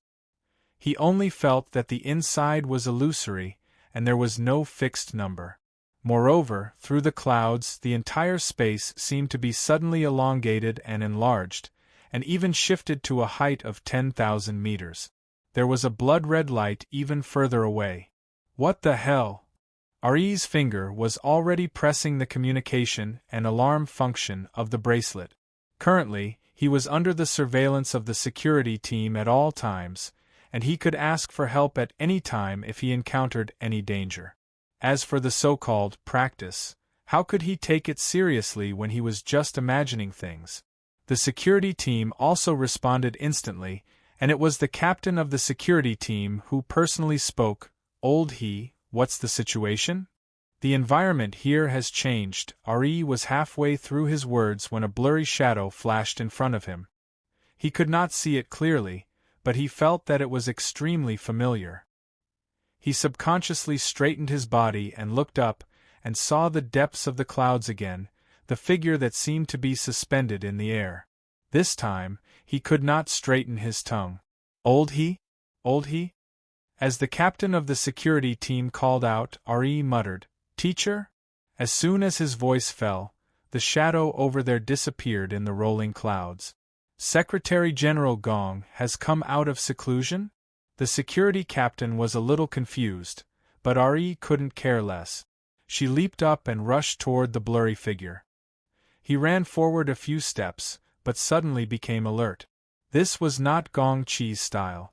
Furthermore, this series of cloud images was too different from the natural environment of the island chain. Could it be a mirage? Or was it some kind of malicious illusion? After a moment of hesitation, the surging clouds in the rain suddenly faded away, just like how they came. The strange scene of the sky being distorted and expanded 10,000 meters high also disappeared. Everything returned to normal. At this time, the security chief also sent a message. "The surveillance is in place. Your side is fine for now, Ari replied in annoyance. What about before? It's harder to get the surveillance equipment on a rainy day. I only saw a wave of fog. It's also shown on the device. Does that mean it's not an illusion? An illusion? The security chief didn't quite understand, but he also had a request for Re. Old he will be there soon. It's convenient for you now. Help take a look at the situation first. We'll definitely have to write a report later. None of us can escape. Re cursed in her heart and hesitated for a few seconds. She really couldn't stand the security chief's words anymore. Finally, she reluctantly leaned forward and deliberately walked slower. Unfortunately, no matter how slow he walked, it was impossible for him to wait for the security team to arrive. Moreover, in the situation just now, all the sense of distance became very blurry. He walked 7 or 8 steps forward, and suddenly his feet stopped. Re's skin was a little cold and astringent, and her consciousness was a little sluggish. That was the feeling of an illusory and extremely cold psychic power left in the air. That's right, this was indeed Gong Chi's aura. He subconsciously tensed up and called out in a low voice, "Teacher?" There was only the sound of the falling rain and the rustling of the volcanic rocks. Other than that, there was nothing else. Ari looked around blankly. Reason told him that the scene just now was indeed an illusion. Otherwise, many of the phenomena could not be explained. However, the psychic imprint left in the surroundings was the most conclusive evidence. The conflict between the two sides directly stirred up his brain into paste. While he was still in a daze, he suddenly heard a very low sigh. A new plane. Who was it? Ari shuddered violently and almost jumped out of the shield again. However, for some reason, at the same time that the sigh sounded, all the strength in his body silently dissipated. His entire body froze there, and he couldn't even move a toe. At this moment, Ari was so scared that he was about to pee. How could he not know that he must have bumped into the hands of some extraordinary? But who was it that could enter such an important place like the headquarters, eh? Ari blinked and saw a blurry shadow behind the rain. It was different from the illusion just now. Although he couldn't see the figure's face clearly, he knew that it was a real person. And from the voice, he could hear that it was an adult woman. The person who came had no intention of taking a picture with him.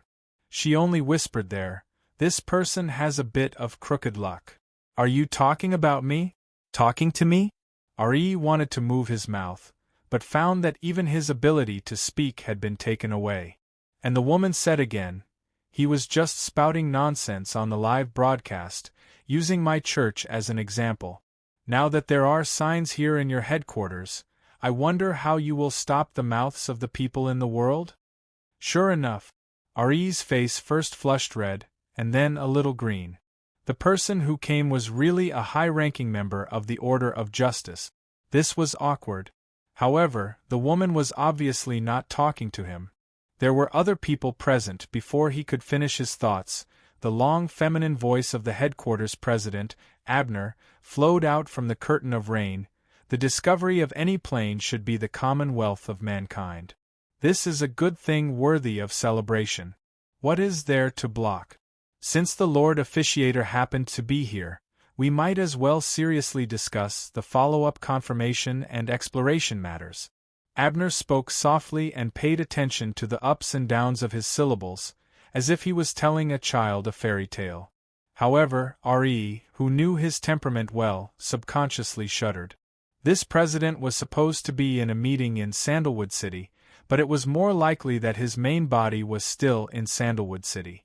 It was just that his mind wandered over here after receiving the news.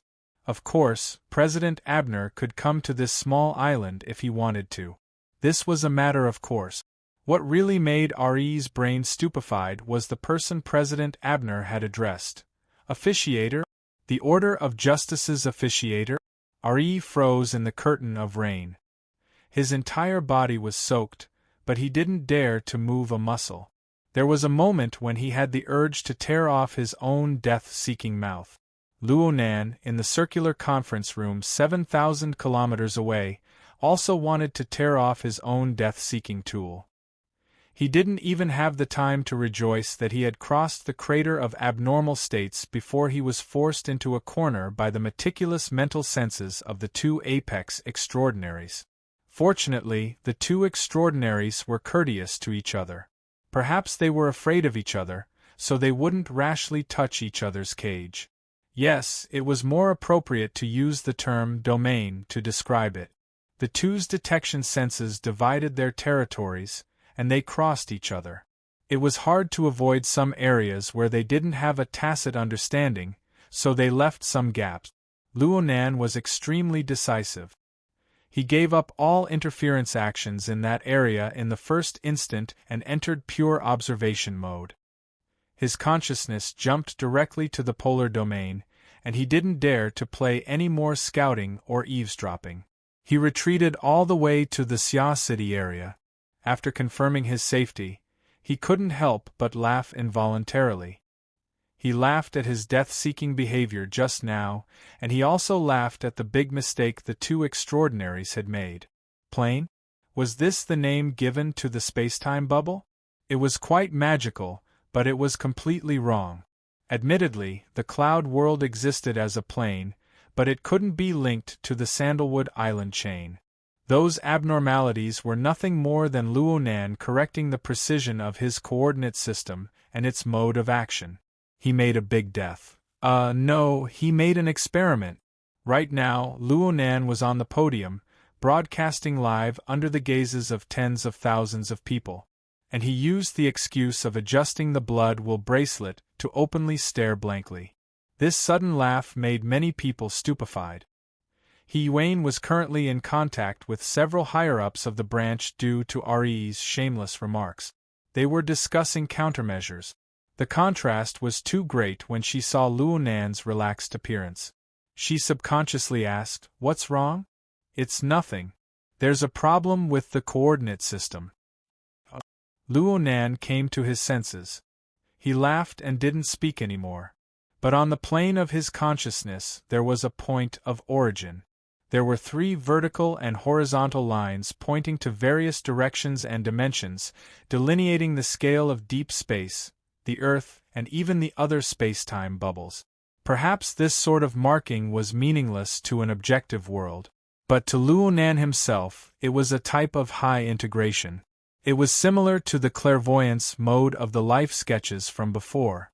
This sort of mode filtered and integrated a huge amount of information, forming a corresponding judgment that was only effective to him. Whether it was the large bubble, the large world, or the small cage, they were all similar and equivalent in his thinking mode. He could use the same observation standard to link them all together. Luonan was fully deserving of being an expert in doing this sort of thing. This was especially true of the mysterious I symbol and the classical Cartesian coordinate system that was formed from it. It was simply the best framework that was specially created for this purpose. The nearby Hiyuan, the Order of Justice's first ablatum 7,000 kilometers away, and Gongqi from another plane could all be identified and judged using the same standard. As long as Luonan's domain was able to effectively interfere with the area involved, he would be able to map his own rules into that spacetime. It was just that this way, when the observation target acted on 2 spacetime bubbles at the same time, there was no doubt that this was referring to Gongqi. He would also stack the contents of the 2 different spacetime bubbles together. It was just like Re's hallucination. Luonan liked this result very much, and at the same time, he knew that this could become, and he would do his best to make it into, a nightmare for many people. Right now, there was no harm in starting from Chan City. His gaze turned to the live broadcast camera. In that position, Zhang Ji was about to wake up, and Long 7 had already opened his eyes a step earlier than her. His sharp gaze shot over. And it was from Long 7 that the nearly 1,500 participants in the round conference room woke up one after another. Quite a few of them felt as if they had just experienced an unrealistic dream. But at the same time, There were quite a few people who absorbed nourishment from this unrealistic dream. They reorganized the operation of their own abilities. As more and more people woke up, the conference room gradually became chaotic. Luonan was certain that he wouldn't let the class continue. He took advantage of the fact that most people still hadn't completely regained their senses to declare. Chapter 580. Congratulations, King of Luck, Mr. 1 in 1,000. Don't joke about this. It's not that rare anymore, okay? It can't be helped. As long as we meet in Xia City, we're doomed to not be able to escape. So what if it's always luck? This is crazy. Don't they think that just because I'm in Xia City, I'm definitely a member of the Xia City branch? It's probably because you look like a bro, Bamboo Pole laughed out loud. His reaction was a bit conspicuous in this high-class restaurant, but he didn't care about the gazes cast at him. He just raised his glass to the middle-aged, slightly plump, yet still handsome, short-haired woman across from him. The latter also raised her glass and clinked it with bamboo poles. She sighed once more. What an enviable luck! Especially when it's destined to fall on your head. Bamboo Pole raised his eyebrows. What do you mean? Isn't your relationship with that person destined to be the first to enjoy the moonlight? That's true, but can you please sit up straight first? Sun Jie didn't just say that before. She also used body language to express it. She smiled as she straightened her body. Under the light, the soul-stirring lines of her cleavage finally became a bit more normal. But she also mercilessly ridiculed her old friend. B rank is for showing off, not for acting. I'm not acting. It's just that the older I get, the pickier I get. Sun Jie raised her glass again before it even touched the ground. She wanted to pour it on Bamboo Pole's face, but Bamboo Pole immediately begged for mercy. The two had been friends for several decades. They were infinitely close to being friends with benefits, but they were far more than friends with benefits. Their feelings were subtle and smooth. They didn't treat each other as outsiders when they spoke. Sun Jie didn't hide her goal at all at this time. She took the initiative to clinch her glass with Bamboo Poles and said, "Now is the time for you to play your role." My role? Intelligence? Your value lies in your relationship with Teacher Luo. Hey, this isn't slander. This is the truth. You are the first patient out of the 1447 people in the meeting to jump from C rank to B rank by some dog's hit luck. Why is it you and not someone else? Do you dare to deny that this has nothing to do with your friendship with that Teacher Luo? And then, of course it's because of the Ring of Blood Will. There's nothing wrong with the Blood Will hoop, but it requires a number of people, a circle, and experience. Adding all of these factors together, only Mr. Luo can satisfy them. That's true. Bamboo Pole had more or less understood, but Sun Jie still wanted to make things clear. So I hope. To be more precise, Starry Sky Society hopes that Mr. Luo can come to our society and give another public lecture. The content can be the same as the one on the night of the 14th. Mr. Luo can do whatever he wants. All the preparations and expenses, including remuneration, we will definitely satisfy Mr. Luo. Of course, that includes you as a middleman. Bamboo Pole raised his eyebrows and laughed. Starry Sky Club? Bro, what are you doing? Sun Jie shrugged. An academic conference and a business cooperation. The LCRF is cooperating with the branch. LCRF has never been the only shareholder of the Starry Sky Club. We just provide a place for everyone to communicate and occasionally do the most meaningful theme. Mr. Luo's Ring of Blood Will possesses such value. Bamboo Pole smiled, but did not immediately respond. Sun Jie saw Bamboo Pole's reaction and knew that it would be difficult to persuade him this time. She also knew that although Bamboo Pole seemed to be joking, he was actually very determined. It would be very difficult to open an opening for him, so she settled for the next best thing. How about being a messenger? I'll pay you according to the middleman's price. After all, you still don't know Mr. Luo's own intentions. You have to say that to Secretary He. Besides, with your ability, are you afraid that you can't find a messenger? That's why I came to you. That's not because of your ability. Before he finished speaking, Bamboo Pole's increasingly sensitive senses noticed that a few tables away, a person was cautiously approaching and even making eye contact with Sun Jiai.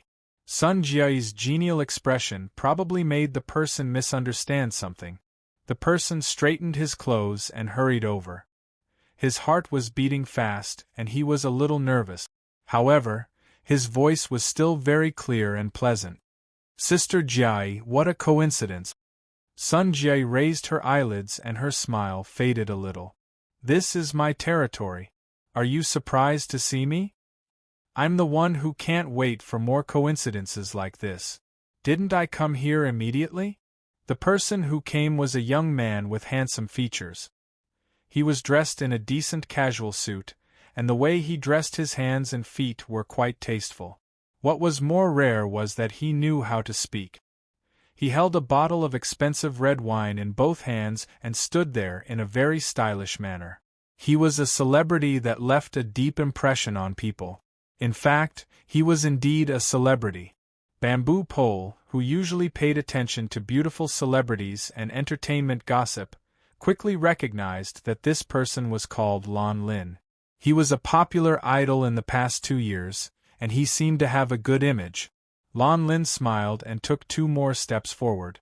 She nodded politely at Bamboo Pole, and then her eyes flew to Sun Jiai's face. She bent down and moved her face closer to Sun Jiai. She lowered her voice and said, Sister Jiai, are you free tonight? Without waiting for him to finish, Sun Jiai's faded smile bloomed again. The next moment, she reached out and pinched Lan Lin's chin. After all, they were in front of people. Lan Lin's expression slightly stiffened.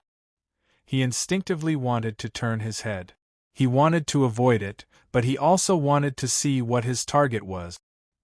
He quickly suppressed his impulse and let Sun Jiai do it.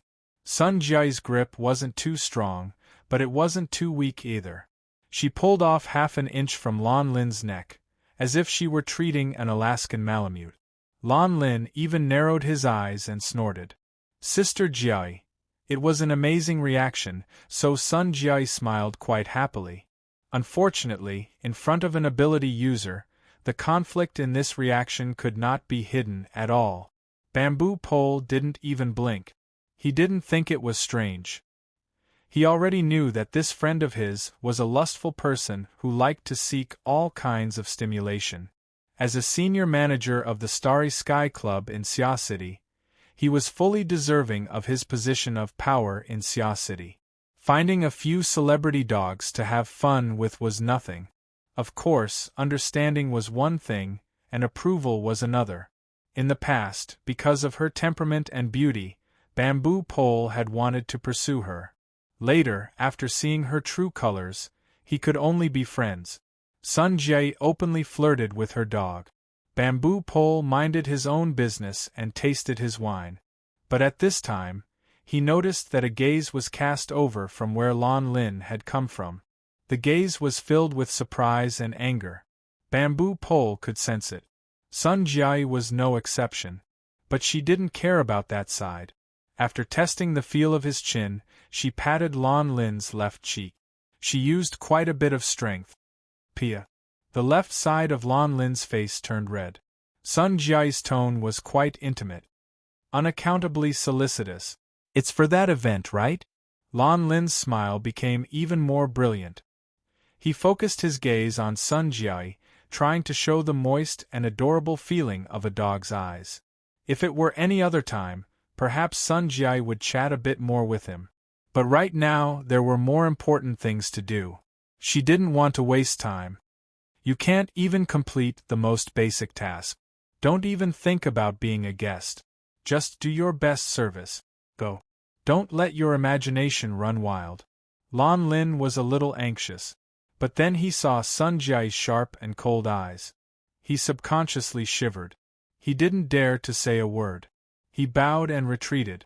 And now Bamboo Pole was in a watching mode. He watched Lon Lin leave in a daze. Soon, he got into a quarrel with a beautiful girl who came with him. That beautiful girl was probably broken by Lon Lin's dog mode. She was so angry that she cried and left the table. Oh, that beautiful girl seemed to be an artist too. What was her name again? Is it interesting? Sun Jie raised her glass. She was about to get down to business with Bamboo Pole. But seeing Bamboo Pole's interested look, she smiled and snapped her fingers at Lon Lin, who was wearing sunglasses and a mask to avoid the strange gazes of other people in the restaurant. Lon Lin didn't care about anything else. He quickly walked over. Sister Jie? Sun Jie smiled at him. What's your girlfriend's name? She's not. Lon Lin wanted to deny it. But when he met Sun Jie's eyes, he could only answer honestly. She's Clara. She's a member of BHD. We're in the same company. She's a good girl. I feel sorry for her. Chase her down and have a drink together. Don't make it too ugly. Lon Lin was a little confused. He couldn't guess what Sun Jie was thinking.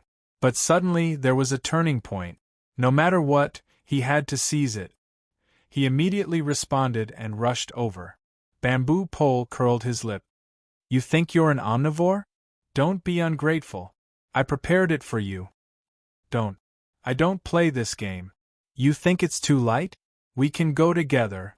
Get lost.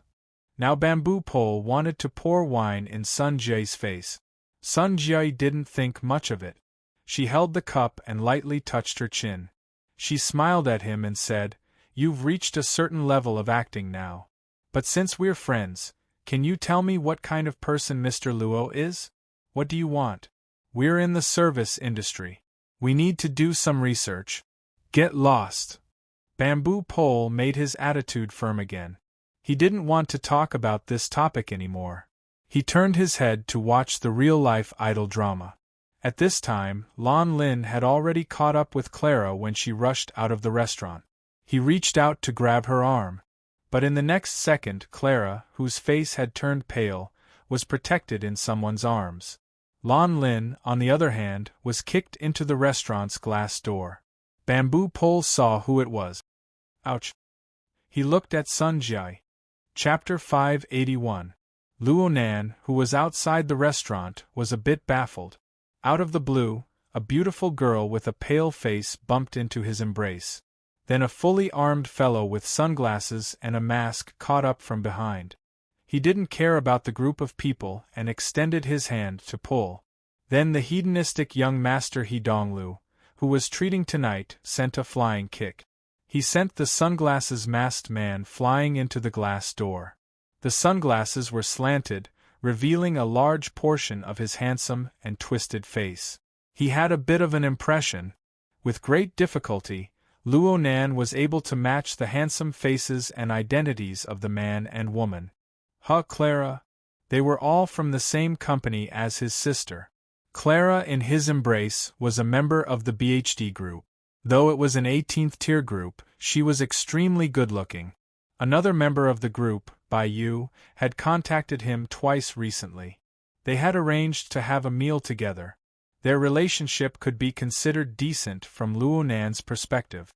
As for the sunglasses masked man, he had an impression of him. Lon Lin, the so-called high-quality idol. But he still hadn't been captured? He was one of the female celebrity Ji Qiong's friends with benefit.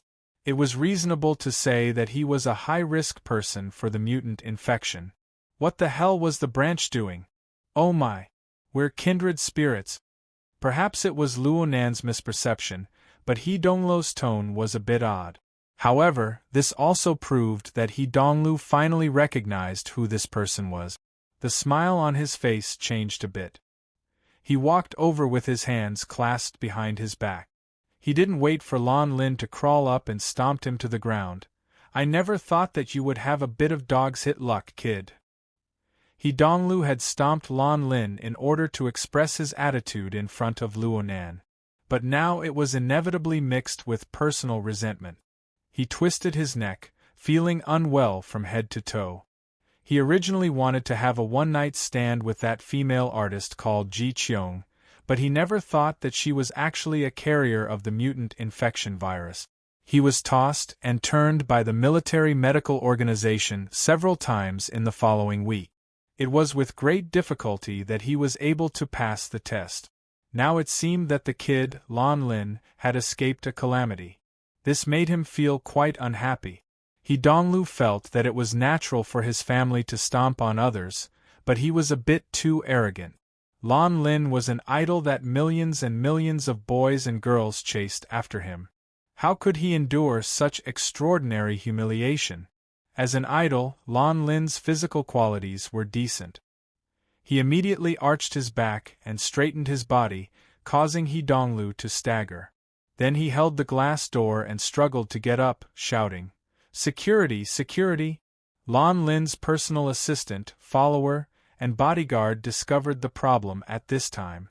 They made a big fuss as they rushed over. Luonan and He Donglu had no lack of bodyguards by their side.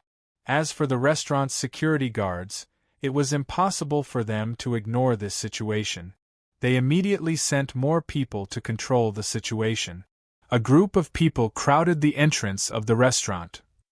Luonan was very vexed by this sort of scene. If tonight's banquet didn't involve an important matter, he simply wanted to turn around and leave. Luonan let out another sigh. He lowered his head to look at the beautiful girl in his embrace, who was in a dazed state. "Hey, Clara. Are you all right?" The second greeting finally brought Clara back to her senses from her absent-minded state. She quickly recognized Luonan. She also roughly recognized the current situation. She subconsciously struggled for a bit and came out from Luonan's embrace. "Thank you, Mr. Luo." The way Clara addressed him was far more distant than on the day they first met. She wasn't in a good state of mind, but she also had the modesty of a woman. She also wanted to save face. The more it was like this, the harder it was to say some words. She was even more unwilling to stay here for too long. She didn't turn around to look at Lan Lin's condition. She bowed once more towards Luonan. "I'm sorry for disturbing you. I'll apologize to you later." Clara didn't even raise her head after speaking. She wanted to leave with quick steps. Just as she passed by Luonan, Luonan grabbed her by the arm and pulled her to a stop. "Wait a moment. Don't go yet." This action was more or less the same as Lan Lin's. Clara's heart tightened and she looked back in shock. The entrance to the restaurant was crowded with people. Naturally, He Donglu wouldn't put himself in danger. He had long since retreated back. He was originally mulling over how to deal with that pretty boy Lan Lin, but when he saw Luonan's actions, he couldn't help but join in the fun. He immediately laughed. "Look at the trouble in front of you. You want to leave with just a word of thanks? How could it be that easy? This fellow wouldn't be able to sleep if he didn't take liberties with the beautiful girl." It wasn't even a matter of taking liberties. At least Luonan remembered that He Donglu was quite interested in Clara during the last rehearsal. So Luonan gave him a cold glance. He Donglu immediately responded with a smiling face, appearing to be quite good-tempered. But at this time, whether it was Clara, who was close by, or Lan Lin, who was separated by the crowd, they both recognized this extremely famous crown prince bro in their circle. With Luonan's keen senses, he was already aware of Clara's instantly stiffening body and her highly taut mental state. This made her even more terrified and flustered than when Lan Lin had caught up. It was very clear that the young girl's thoughts were crooked. As for Lan Lin, when he saw He Donglu's face clearly, his chest, which was about to explode from being squeezed by a ruthless aura, was like a punctured balloon. In a short amount of time, he became a piece of soft skin. The ground beneath his feet became even softer. He shrunk down the moment he touched the glass door. In his mind, he just wanted to be a dog. He borrowed the crowd of people in front of him to tuck his tail between his legs and hide in a crack in the ground. Oh, Lan Lin subconsciously shot a glance at the restaurant when he thought of a dog, but he didn't see the woman who had driven him here. This sucked away the last bit of strength he had. It was as if his brain had been scrubbed clean. Large expanses of blankness. Oh my! Did I say something wrong? He Donglu really liked this sort of boss, who became the focus and source of everyone's fear. No, he didn't need to act. If he didn't rein in the rope, then this bro would be a devil incarnate. It wouldn't be a pity if he was stabbed to death by a hero. Luo Nan didn't want to stab him to death for now, but he really wanted to give him a kick. This was clearly a very serious matter, yet this silk pants had bumped into a fork in the road. Actually, Luo Nan's thoughts were very simple. He had seriously sized up Lan Lin before, confirming that this person hadn't been infected by the mutant virus. But the homework he had done some time ago showed that there was a difference between an infected person and a carrier. Lan Lin, who was a public figure, was a natural spreader who couldn't control his pants. He was truly a very troublesome source of danger. Though Luo Nan didn't care about the mutant virus infection anymore, Clara was still a friend he had interacted with before. Expanding layer by layer, there was also the BHD group, Hai Jing, and even the circle of relatives and friends like Moya. Looking at the relationship between Clara and Lan Lin, they should be quite close. If by any chance she was infected, then the problem would be very serious. For the sake of caution, Luo Nan had to do an examination. He couldn't let her leave no matter what. Right when he was having a headache about how to convince the fearful Clara to accept the examination, someone walked over with a smile. She held Clara's other arm. Barbie, don't listen to their inappropriate words. Clara, who was in a state of panic, turned her head when she heard someone call her by her nickname. She saw a woman wearing sunglasses, dressed in a low-key and elegant manner. This face was even more familiar, even though it lacked the powerful aura that she usually had. Sister Weiwei. The person who had come was actually the first-rate female artist of the company. She was a strong competitor for the future #1 sister, Shi Wei. Only now did Clara recall that Shi Wei was He Dongluo's lover. It wasn't unexpected for them to appear here together.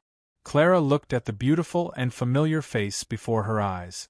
Even though they weren't normally close, Clara still felt a bit emotional.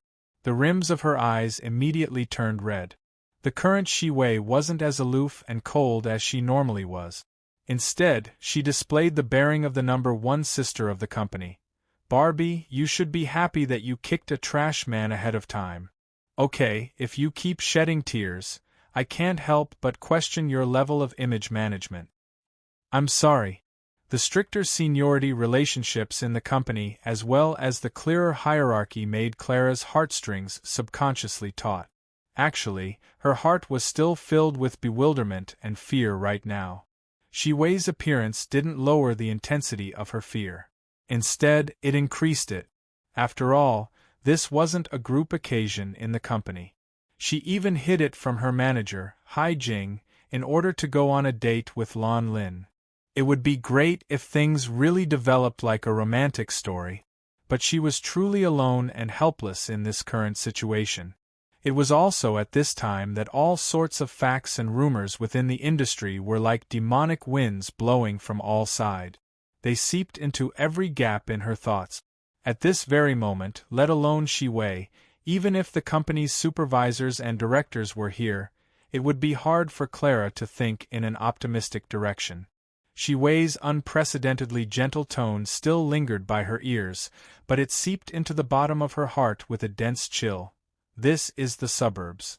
You're in a daze right now. No one will feel at ease if you go home by yourself. How about?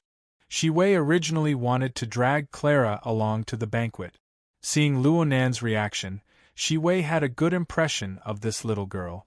But when she spoke to this point, she felt that she couldn't overstep her boundaries. She couldn't help but be stuck for a moment. Then someone followed up her words. How about we first get a room to rest for a bit and tidy things up?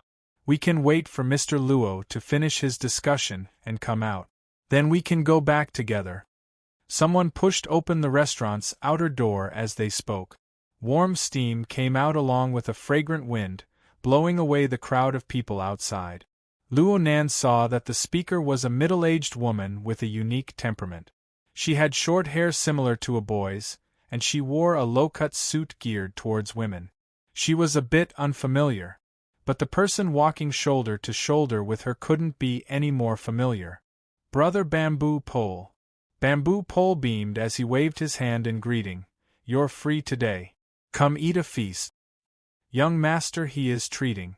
Brother, I'm also here to see a friend. Bamboo Pole didn't chat with him in depth. He nodded and gave the initiative of the conversation back to Sunjai. Sunjai didn't pay attention to the other people present. She walked straight to Luonan, bowed slightly, and offered her name card with both hands. Sunjai, one of the local supervisors. I failed to control the situation just now and disturbed Teacher Luo. I ask for your forgiveness. Since she called him Teacher Luo, then she was certainly from the inner world. She was also Bamboo Pole's friend. Luonan wouldn't treat her badly. He accepted the name card with both hands. He felt that Sun Jiai's suggestion had touched the bottom of his heart. He took advantage of the situation and said, Sister Sun's suggestion is the best. Clara, why don't you rest here for a bit? We can go together later. Luonan needed to give Clara a checkup. He also needed to contact He Yuan or Her Majesty Empress Wu to clearly ask about the follow-up handling of the mutant invasion. He had already instructed Qin Ikuan, who followed by his side, to make arrangements through the Hexaear. However, he was a bit regretful at this time. He didn't bring Cat Eyes along. Otherwise, he would have saved quite a bit of time and effort. Realistically speaking, Clara's will didn't carry much weight now that Luonan had made the decision. Luonan was worried that she was overthinking things. He simply flipped through his communications book. How about I get someone to come over and accompany you? You and the others are nearby. Cat Eyes. No need. I'm fine by myself. Clara's voice was a bit hurried, reflecting an intense feeling of rejection. But soon she pursed her lips and lowered her eyelids. Her slightly curled hair hung down from her forehead. She really was like an exquisite Barbie doll, allowing herself to be manipulated by others. It seemed that there really was a bit of a misunderstanding. Luonan was able to feel that Clara's mental cage was withering and warping. There was still a bit of space that was unwavering. This kind of willpower had already exceeded the norm. Wei continued to display the demeanor of a big sister. She stuck closer to Clara's body and laughed lightly. I can accompany Barbie for a chat. I'm not joking. I've always felt that this is a good thing. Clara didn't open her mouth, so she didn't have any objections. Luonan grunted, and He Donglu didn't refuse. He just said, You're done settling things. Hurry up and come over. And so, the matter on this side was settled. He Donglu and Luonan walked inside, and the crowd of people in front of the restaurant naturally dispersed. As for a certain person who was curled up into a ball by the glass door, who cared? Luonan turned his head back. His target was Bamboo Pole. Bro, do you want to come together? No need. Let's not disturb each other. Bamboo Pole giggled and waved his hand. Sunjae shot him a covert glare, but Bamboo Pole didn't pay any attention to her. Luonan saw all of these small details and chuckled twice. He felt that this was a bit interesting. He really envied Bamboo Pole's carefree and easygoing attitude. Not to mention that Bamboo Pole also hid extraordinary wisdom within. Whether it was the depth and breadth of knowledge when Bamboo Pole taught him, or the penetrating and incisive theses of the order, or the fact that Bamboo Pole was the first to break through the barrier of nearly 1,500 participants and enter B rank. All of this proved that Bamboo Pole was extraordinary. The group of people continued to walk inside. He Donglu was a young master who loved to step on salted fish the most.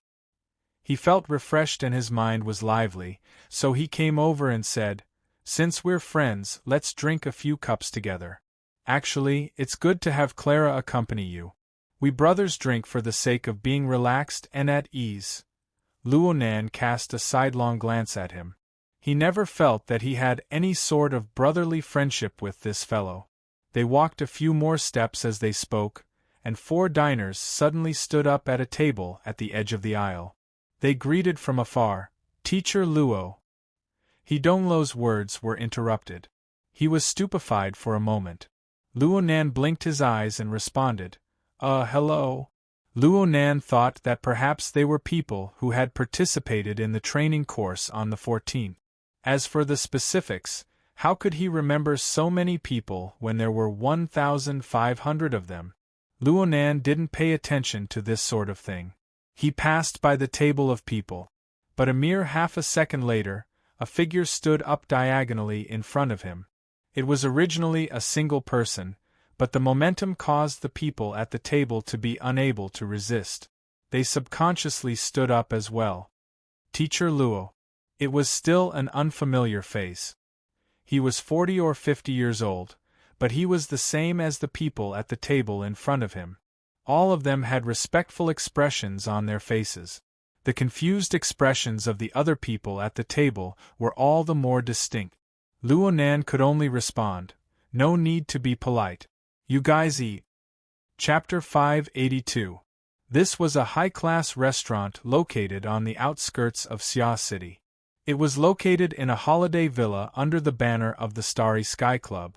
The daily flow of people wasn't large, but it was an important place for the ability users of the inner world and the resource users of the secular society to interact with each other. As time went by, it became one of the high-class circles of Xia City. It must be said that this was a relatively specialized place. However, once the pretentiousness was established, some idiots who didn't understand anything flocked to this place like a flock of ducks. They sharpened their brains to get in. Under the tacit approval of the club's organizers, a considerable number of so-called outsiders came here to spend their money. This could more or less be considered a kind of cover. But at this time, when a quarter of the people in the restaurant stood up and addressed him as Teacher Luo to express their attitude, any cover would be useless. There were over 100 faces in the restaurant. At least for the first few seconds, most of them were perplexed and curious.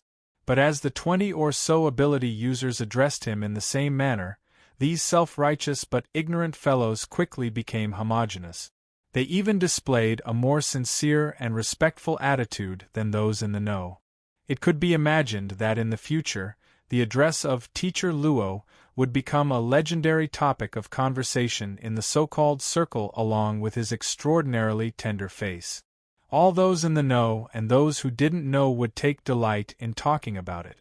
Such a change made Sun Jiai, who had been observing from the entrance of the restaurant all along, subconsciously sigh. The less than 2 hours of teaching on the night of the 14th had introduced an extraordinary character to the world.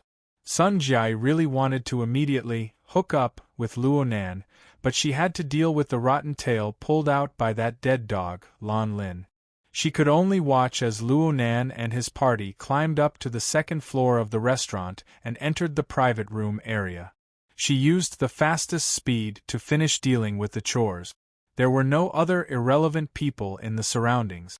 Sun Jiai finally had the leisure to give Bamboo Pole a sneer. "You really aren't going to help me at all. But I didn't tear down your stage. Don't tell me you want me to explain everything from start to finish?"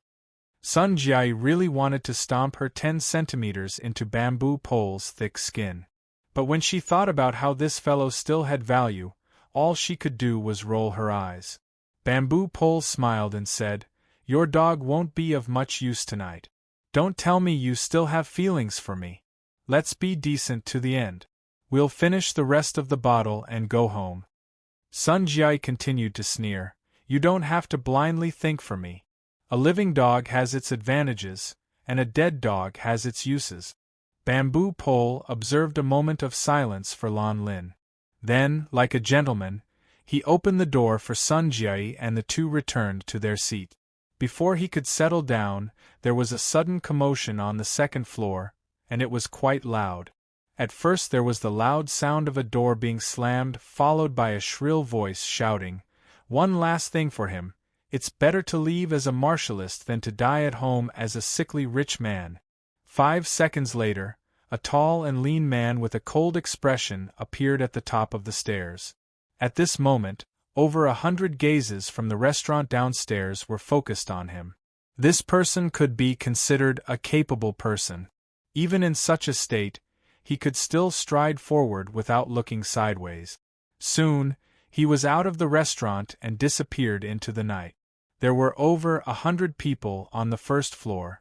Some recognized this person, and some didn't. Bamboo Pole and Sun Jiai belonged to the former category. Duan Hong, the head of the Thunder Falcon Dojo. He was one of the most famous people in Xia City in recent days. Today is the 19th, right? There are only 3 days left until the winter solstice. Sun Jiai raised her wine glass. Half of her face was covered by the luster of the blood-red liquid.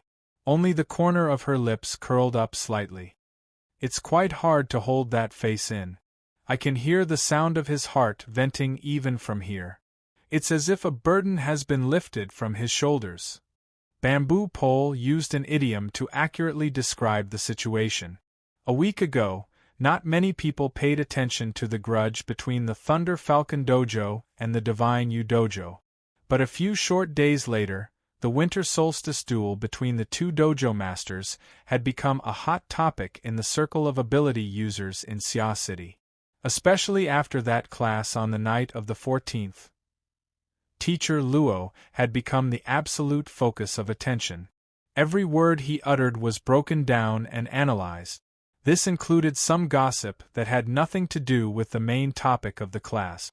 Back then, Luo Nan had mentioned the words Gym Master Xiao, who taught me body technique. He had also mentioned the tinder as well as the classification of the basic unit, the central unit, and the expansion unit. These were relatively core concepts of the system. It was also from that night onwards that the name Xiao Shenyu rose quite a bit in the eyes of many people. Correspondingly, the Thunder Falcon Dojo, which had a direct conflict with Xiao Shenyu, became the focus of many people. Fine, they were actually the target of ridicule. As long as Duan Hong wasn't an idiot, he would certainly feel the pressure. As for what he would do next, it could be seen now. At this time, a young man chased down from the second floor. He hurried past. Though he was dressed in casual clothes, the two recognized him. He was Zhu Ling, a lieutenant colonel of the Coastal Defense Army. He was Blood Prison Tianbang's adjutant. He was the standard rising star of the military. It's better to find someone from the military to solve the problem.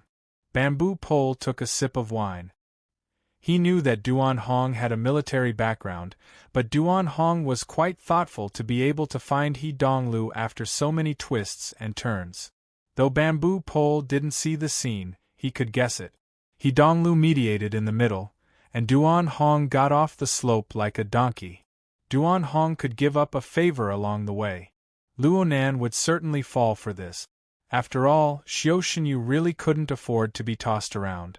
As for what Duan Hong's final style was, his persona, and what other tricks he would use in the future, it no longer mattered to the overall situation. He Donglu is treating us to a meal. First, he's giving us a favor. He should have some ulterior motive. Sun Jiai pondered over the knots within and naturally came to a preliminary conclusion. Does the He family want to take a step further with Mr. Luo? There's no need for He Donglu. Secretary he is enough. Sun Jiai's eyes squinted in laughter. That's not necessarily true. Oh, there's an inside story? An exchange? As long as you're willing to help.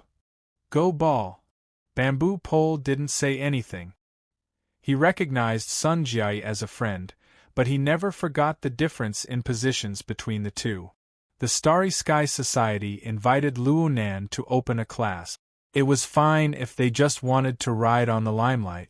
At most, it would be a matter of who earned more and who earned less. Presumably, Luo Nan wouldn't care. But the problem was it really good to have Luo Nan too involved with the Starry Sky Society? For ability users, not accepting missions from the Starry Sky Society was certainly the performance of a rookie. But at the same time, lingering in the society's circle without going was undoubtedly the starting point of depravity. The Starry Sky Society was a circle of the inner world's periphery created by the cooperation of headquarters and several capital powers. The purpose of its establishment was to realize the effective exchange of the value of ability users with the capital of secular society. Since the issue of exchange of interests was involved, it was obviously a super fat piece of meat. Everyone wanted to take a bite out of it. As a result, within this society and its attached organization, there were all kinds of entanglements of interests and dark sides that people couldn't bear to look straight at. And the corresponding hundreds of stimulating temptations were the culmination of human society. Bamboo Pole believed himself to be a layman. He was far from being a moral gentleman, but he was an adult with many years of experience. He had his own sense of judgment. But what about Luonan? His terrifying worldview was basically set in stone. His outlook on life and values were still in the developing stage. Even if jade was not cut and polished, it would be useless. That was only true for a rock. If there was a giant fusion reactor in front of him, it would be better not to take the risk. Bamboo Pole swirled his wine glass. He looked relaxed, but he had erected a high defensive line in his heart. Sun Jiai was also swirling her wine glass. Her eyebrows and eyes, beneath her exquisite makeup, seemed to cast shadows on Bamboo Pole's face through the swirling wine. It also seemed to drift to a place that was hard to reach.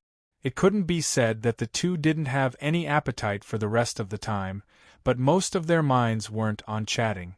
Another 10 minutes or so passed. Shi Wei, who had gone to help Clara settle down earlier, walked into the restaurant and headed to the second floor. Sun Jiai looked at her watch. She used Shi Wei's ascension to the second floor as the starting point. She brought out the last of her patients and waited for another 7 or 8 minutes. Finally, she stood up. "I'm going to say hello to Mr. Luo and the others. Do you want to come with me?" We agreed not to disturb each other. Sun Jiai's exquisitely sculpted eyebrows rose. They were like sharp blades that could chop down at any time. Bamboo Pole shrugged his shoulders, and the words that followed were cut short. Sun Jiai ascended to the private room area of the restaurant's second floor 90 seconds later. She had an extremely precise grasp of time. The hot appetizers were just served when she arrived at the entrance of the private room. She entered with the food server. There were very few people in the room. Aside from Duan Hong and Zhu Ling, who had just left, there were only Luonan, He Donglu, and Shi Wei. However, no matter how much Sun Jiai thought about it, she still didn't expect to see such a scene when she pushed the door open and entered. Shi Wei was at the center of the scene in the private room. This beauty had already unbuttoned the cuffs of her shirt. She folded the sleeves up, revealing her white lotus-like arm. As a superstar, Shi Wei's body was first-rate in terms of talent and maintenance. Under the soft lighting, her arm was like a divine item carved out of white jade. Even though Sun Jiai was also a woman, her heart still rippled when she saw it. All right, Sun Jiai was a famous omnivore in the circle. Her gender was not restricted. Her heart was simply moved when she saw this scene. She even thought that she might add one more person to her prey list later. As for the hedonistic son of rich parents like He Donglu, she really didn't put him in her eyes. The problem was the position of Shi Wei's white jade arm. Wasn't it a bit inappropriate? That white jade arm was stretched out on the table. It was crooked yet not crooked. It was straight yet not straight. It was natural and alluring. The problem was that most of her wrist was grasped in the palm of Luonan's right hand. Luonan's other hand was like a ruler.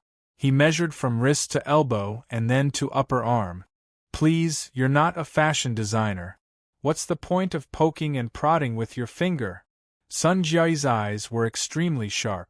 She could see from the degree of creases on Shi Wei's clothes that this female star had already pulled out the hem of her shirt. If she were to straighten up right now, she might even be able to see a chunk of her belly. Describing such a scene as disheveled was not a problem at all. It didn't matter if this scene was seen by the food server, but it really wasn't appropriate for a famous supervisor to get involved. Chapter 583. He was really rash. This was the first thought that came to Sun Jiai's mind. If it were someone else, she wouldn't have made such a low-level mistake. With the standard of her spiritual senses, even if she didn't enter the room, she could still roughly grasp the situation in the room. But the problem was that the person she was facing now was an extraordinary genius who had just come up with the cage theory and guided 1,500 ability users and extraordinaries to battle for 300 rounds in the Abyss region. It was this genius who stated that the majority of mental senses were a conflict between violating and being violated. The winner would take it all and the loser would die. No matter how much self-confidence Sun Jia had, she could only be a violated character in a wrestling match on the mental plane. That was if Luo Nan was interested in her. Sun Jia had never thought of investigating the situation inside the private room. Otherwise, she would only be asking to be humiliated. But Luo Nan, who always had a good reputation, actually did this sort of action. It was really unexpected. Fortunately, Sun Jia had been on the battlefield for a long time and had the ability to deal with it. Her expression didn't change at all. It was as if she was watching a very normal scene. She continued to speak according to the predetermined sentence. Mr. Luo, young master are the dishes today to your liking? He Donglu more or less knew a bit about Sun Jia's background. He chuckled and said, not bad, not bad. Especially the appetizer at the front. It's quite creative. Sun Jia's spiritual senses were useless, but the method of observing people that she had trained for many years was still effective. She could roughly judge the current mental state of the three people in the private room. The one who didn't care the most was He Donglu. The one who didn't need to pay attention to the most was Shi Wei. As for the most important one, well, he felt that it was a bit more complicated. Awkwardness was not awkwardness, and calmness was not calmness either. It was more obvious that he was at a loss, as if he did not know how to face it. In the end, he returned to a kind of almost wooden indifference. Such a strange reaction made Sun Jia mark it in her heart. She wanted to test it again, but the conditions didn't allow it. Luo Nan wasn't someone who was good at conversing. Communicating with He Donglu was meaningless. Sun Jia could only exchange a few more polite words before withdrawing. From start to finish, she was gone for around a minute. When he returned to Bamboo Pole's side, Bamboo Pole asked with interest, "How's the progress?" Sun Jia replied casually, "Take your time." Bamboo Pole laughed. "Fine.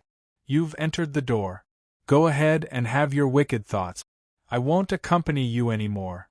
I'll go back and work hard." Sun Jia responded, but when Bamboo Pole got up, she suddenly asked, "Does this Mr. Luo of yours have any special preferences? Do you think I'll tell you?" Sun Jia pursed her lips and thought for a moment. She nodded but soon shook her head. "You're not telling me.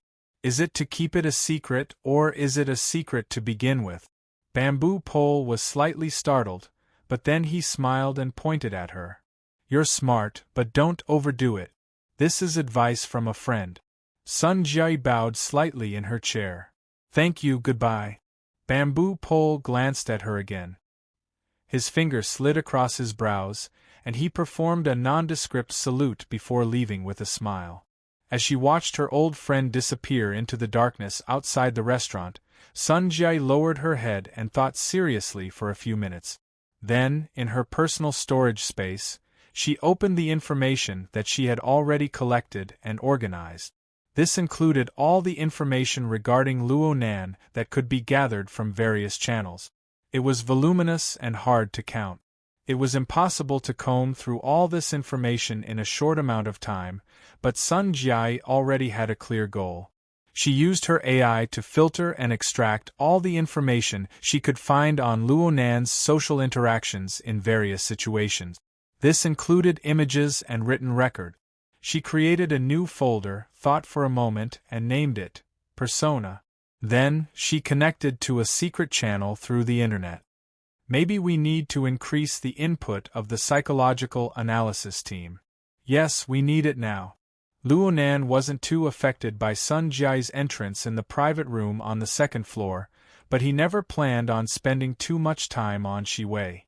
Not long after Sun Jiai left the room, he stopped measuring with his fingers and spoke to He Donglu.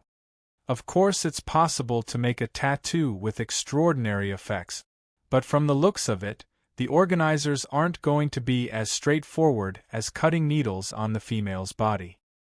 He Donglu raised his eyebrows when he heard this. Of course, it was his request to have Shi Wei undress.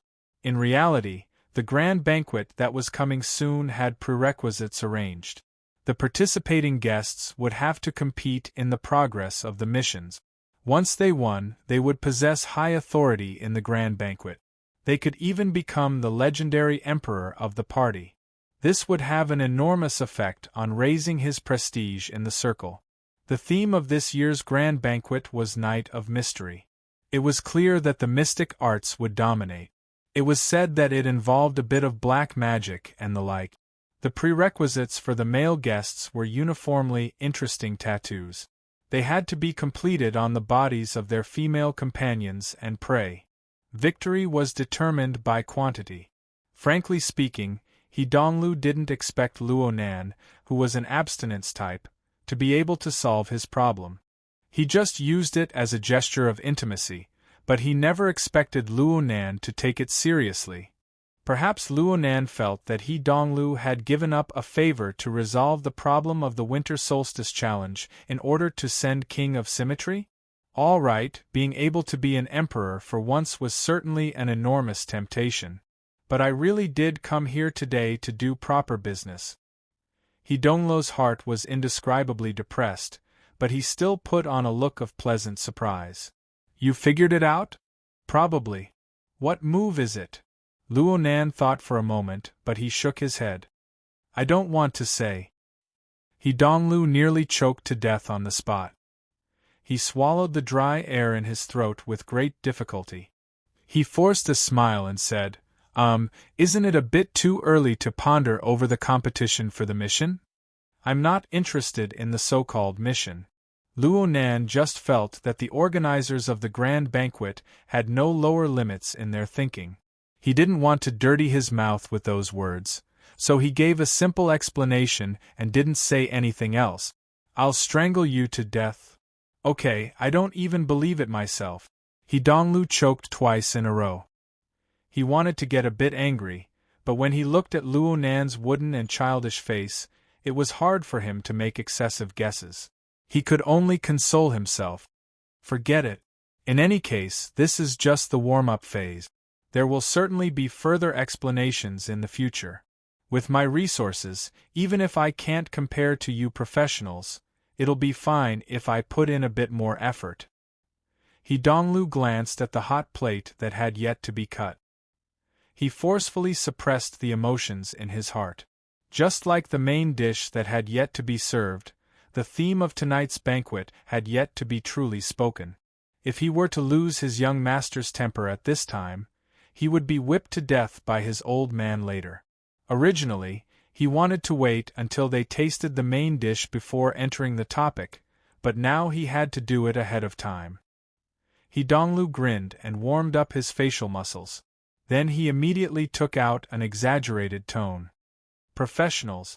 You can't help but admire them. Especially people like you. Just now on the first floor, I've gained new knowledge. It's truly incredible. What's incredible? Shi Wei tidied up her clothes.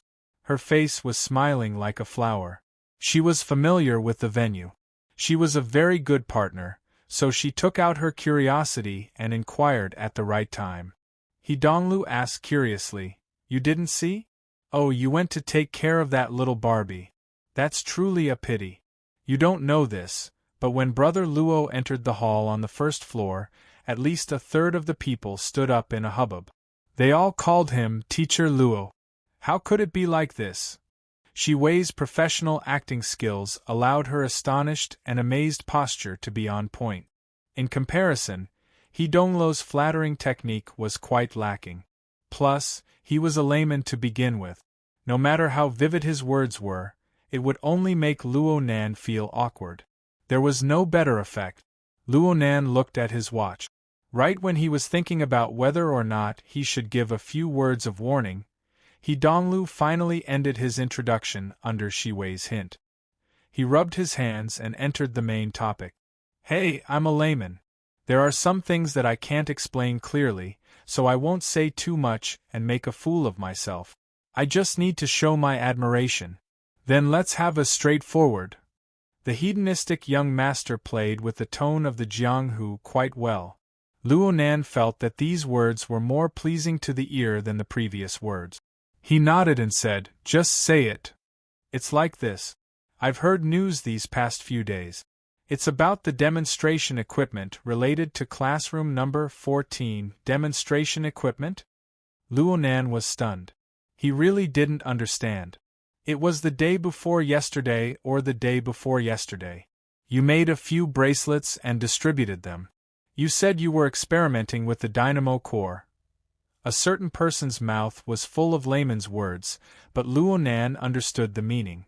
For the sake of He Yuan's face, Luo Nan simply corrected him. That's not a demonstration equipment. It's not a dynamo core either.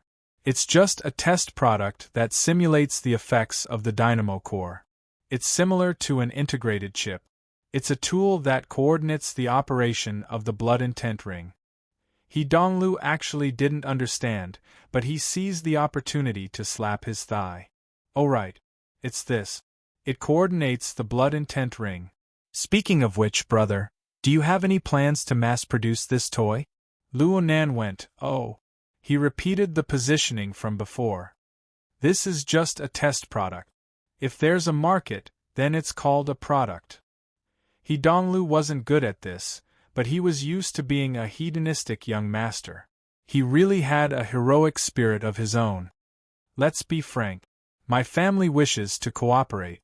Brother, you just need to nod your head, and we'll immediately sign the contract. If there's anything you're dissatisfied with, I'll pull my old man over to talk. Luo Nan responded unhurriedly. I'm still researching the details. I've been making progress all this time. I've already explained the specifics to Sister Yuan. Cough. Don't you find my sister's personality troublesome? Luo Nan shot a glance over, and He Donglu immediately put on a wide smile. I'm saying that her status in the military and the society are already quite subtle. Adding us to the mix, it won't be easy to coordinate. Plus, with her personality, she always has to be within the framework. Isn't it good to be within the framework? He Donglu nearly couldn't continue. Luckily, he remembered that this aspect was discussed in the rehearsal. He said, efficiency. It depends on efficiency. Especially when it comes to your research. It's like the difference between a public laboratory and a private laboratory. If you share a piece of equipment with someone, you have to arrange the time and take turns. Isn't that inconvenient? Plus, the branch's resources are within the framework of headquarters. The two sides don't have a good relationship right now. It's hard to avoid restraining each other. It's hard to guarantee the privacy of some projects. But if you have a private laboratory. Chapter 584.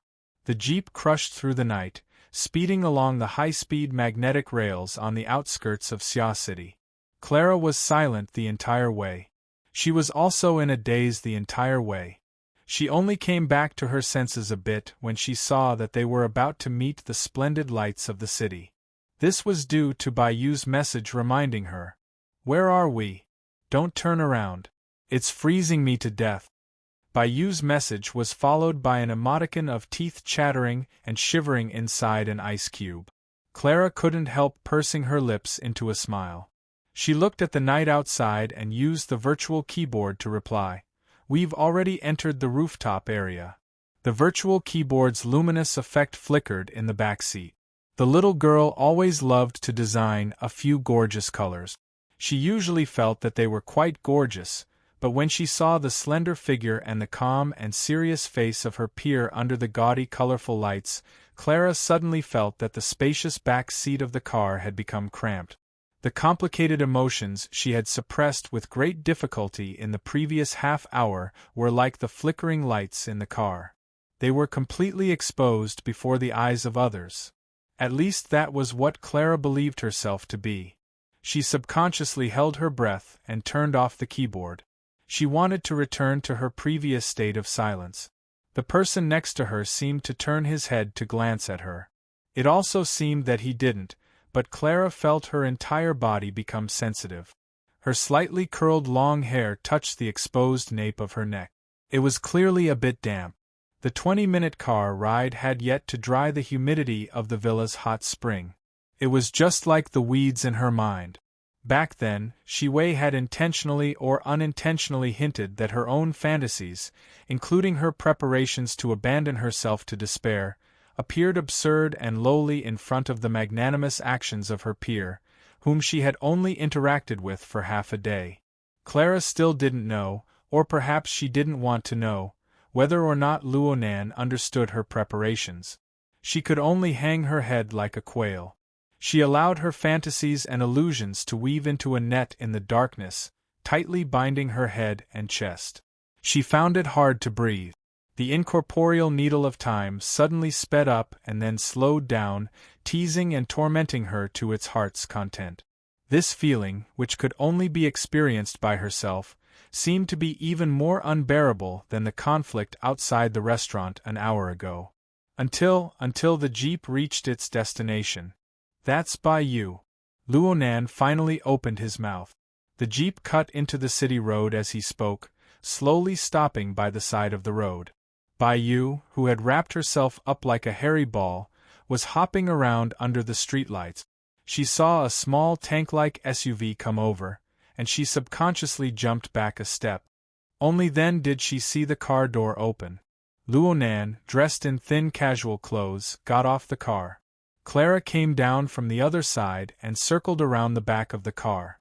Bai Yu immediately pounced over and hugged Clara as she called her idiot over 10 times.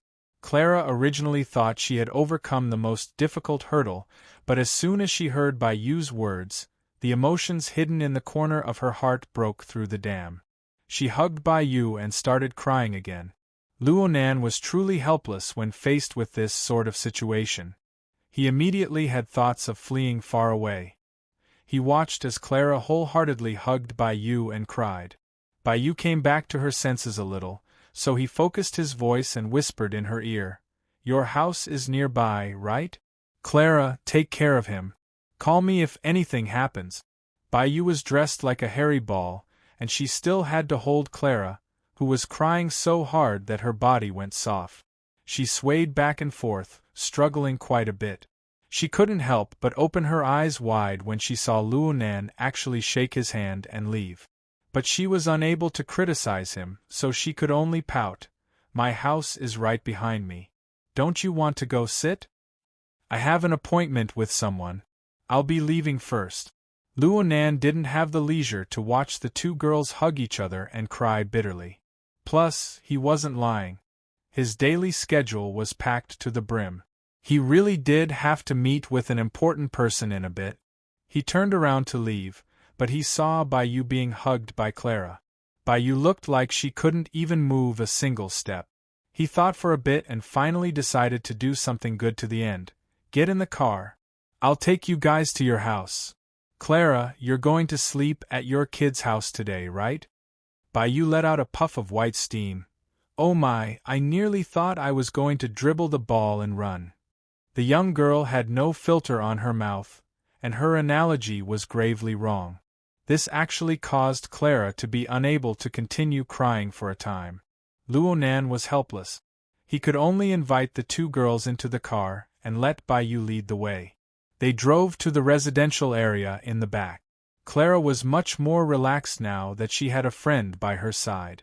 Right now, she was curled up in Bai Yu's embrace. She was no longer crying, but she was a bit drowsy and sleepy. This was most likely the aftereffects of her rapidly relaxing mental tension. Clara was between Luonan and Bai Yu, so it wasn't convenient for them to talk. But after thinking for a bit, he took advantage of Clara curling up to indicate Bai Yu to come closer. He reminded her in a low voice, "She's quite lucky. She didn't suffer a huge loss. Just remember this. Also, I didn't tell Brother Haijing about today's matter. Don't be happy too early." Luo Nan felt stifled when he saw Bai Yu's relieved appearance. This girl didn't know how many people were tormented by this matter tonight. He coughed lightly. You guys need to pay attention. Xia City hasn't been peaceful lately.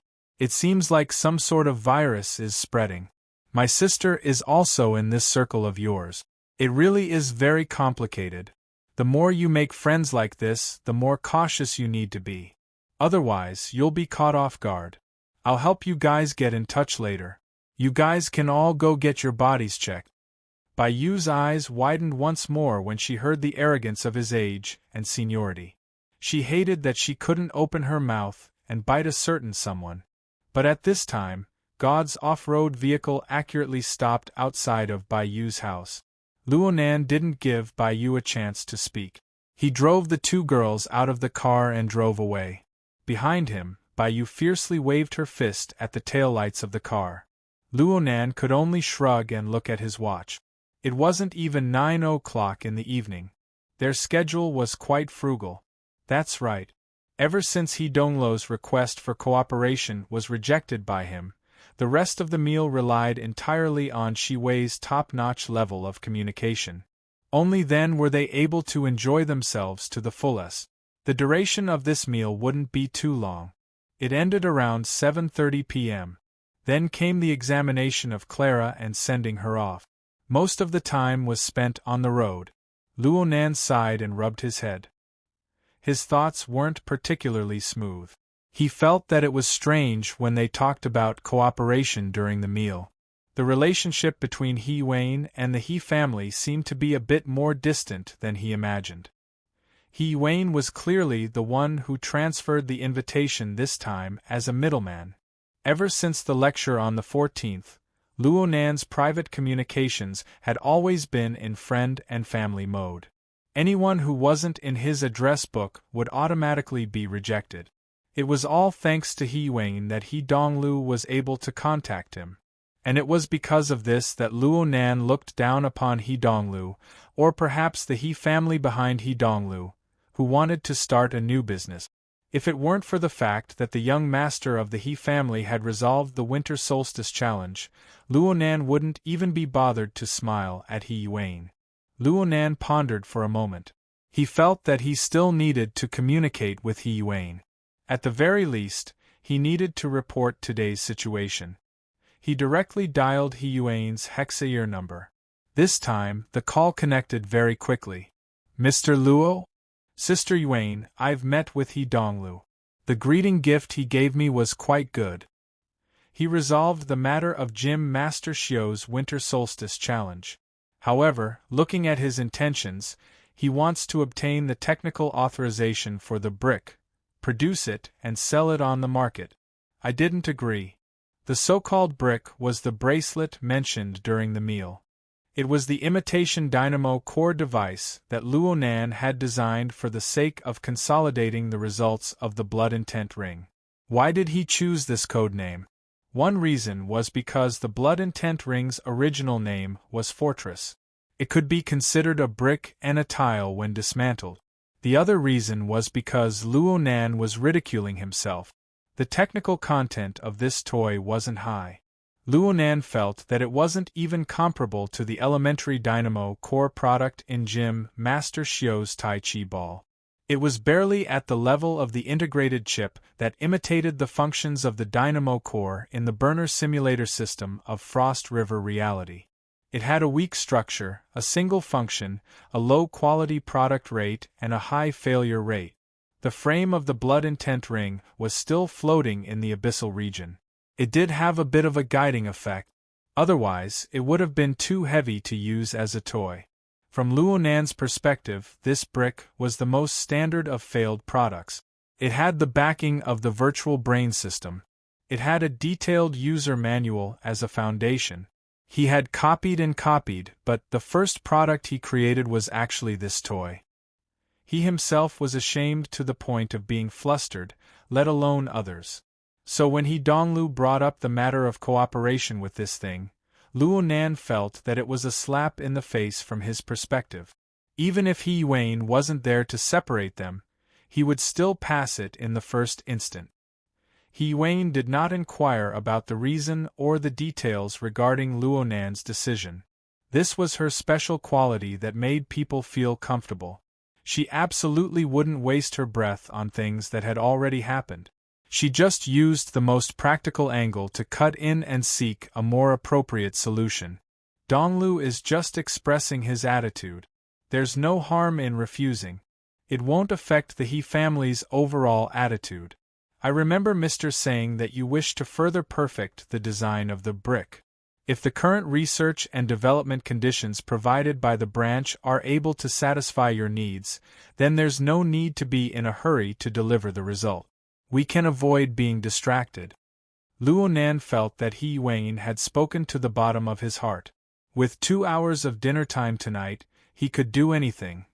Of course he could cut off the winter solstice challenge. This bit of price was worth it.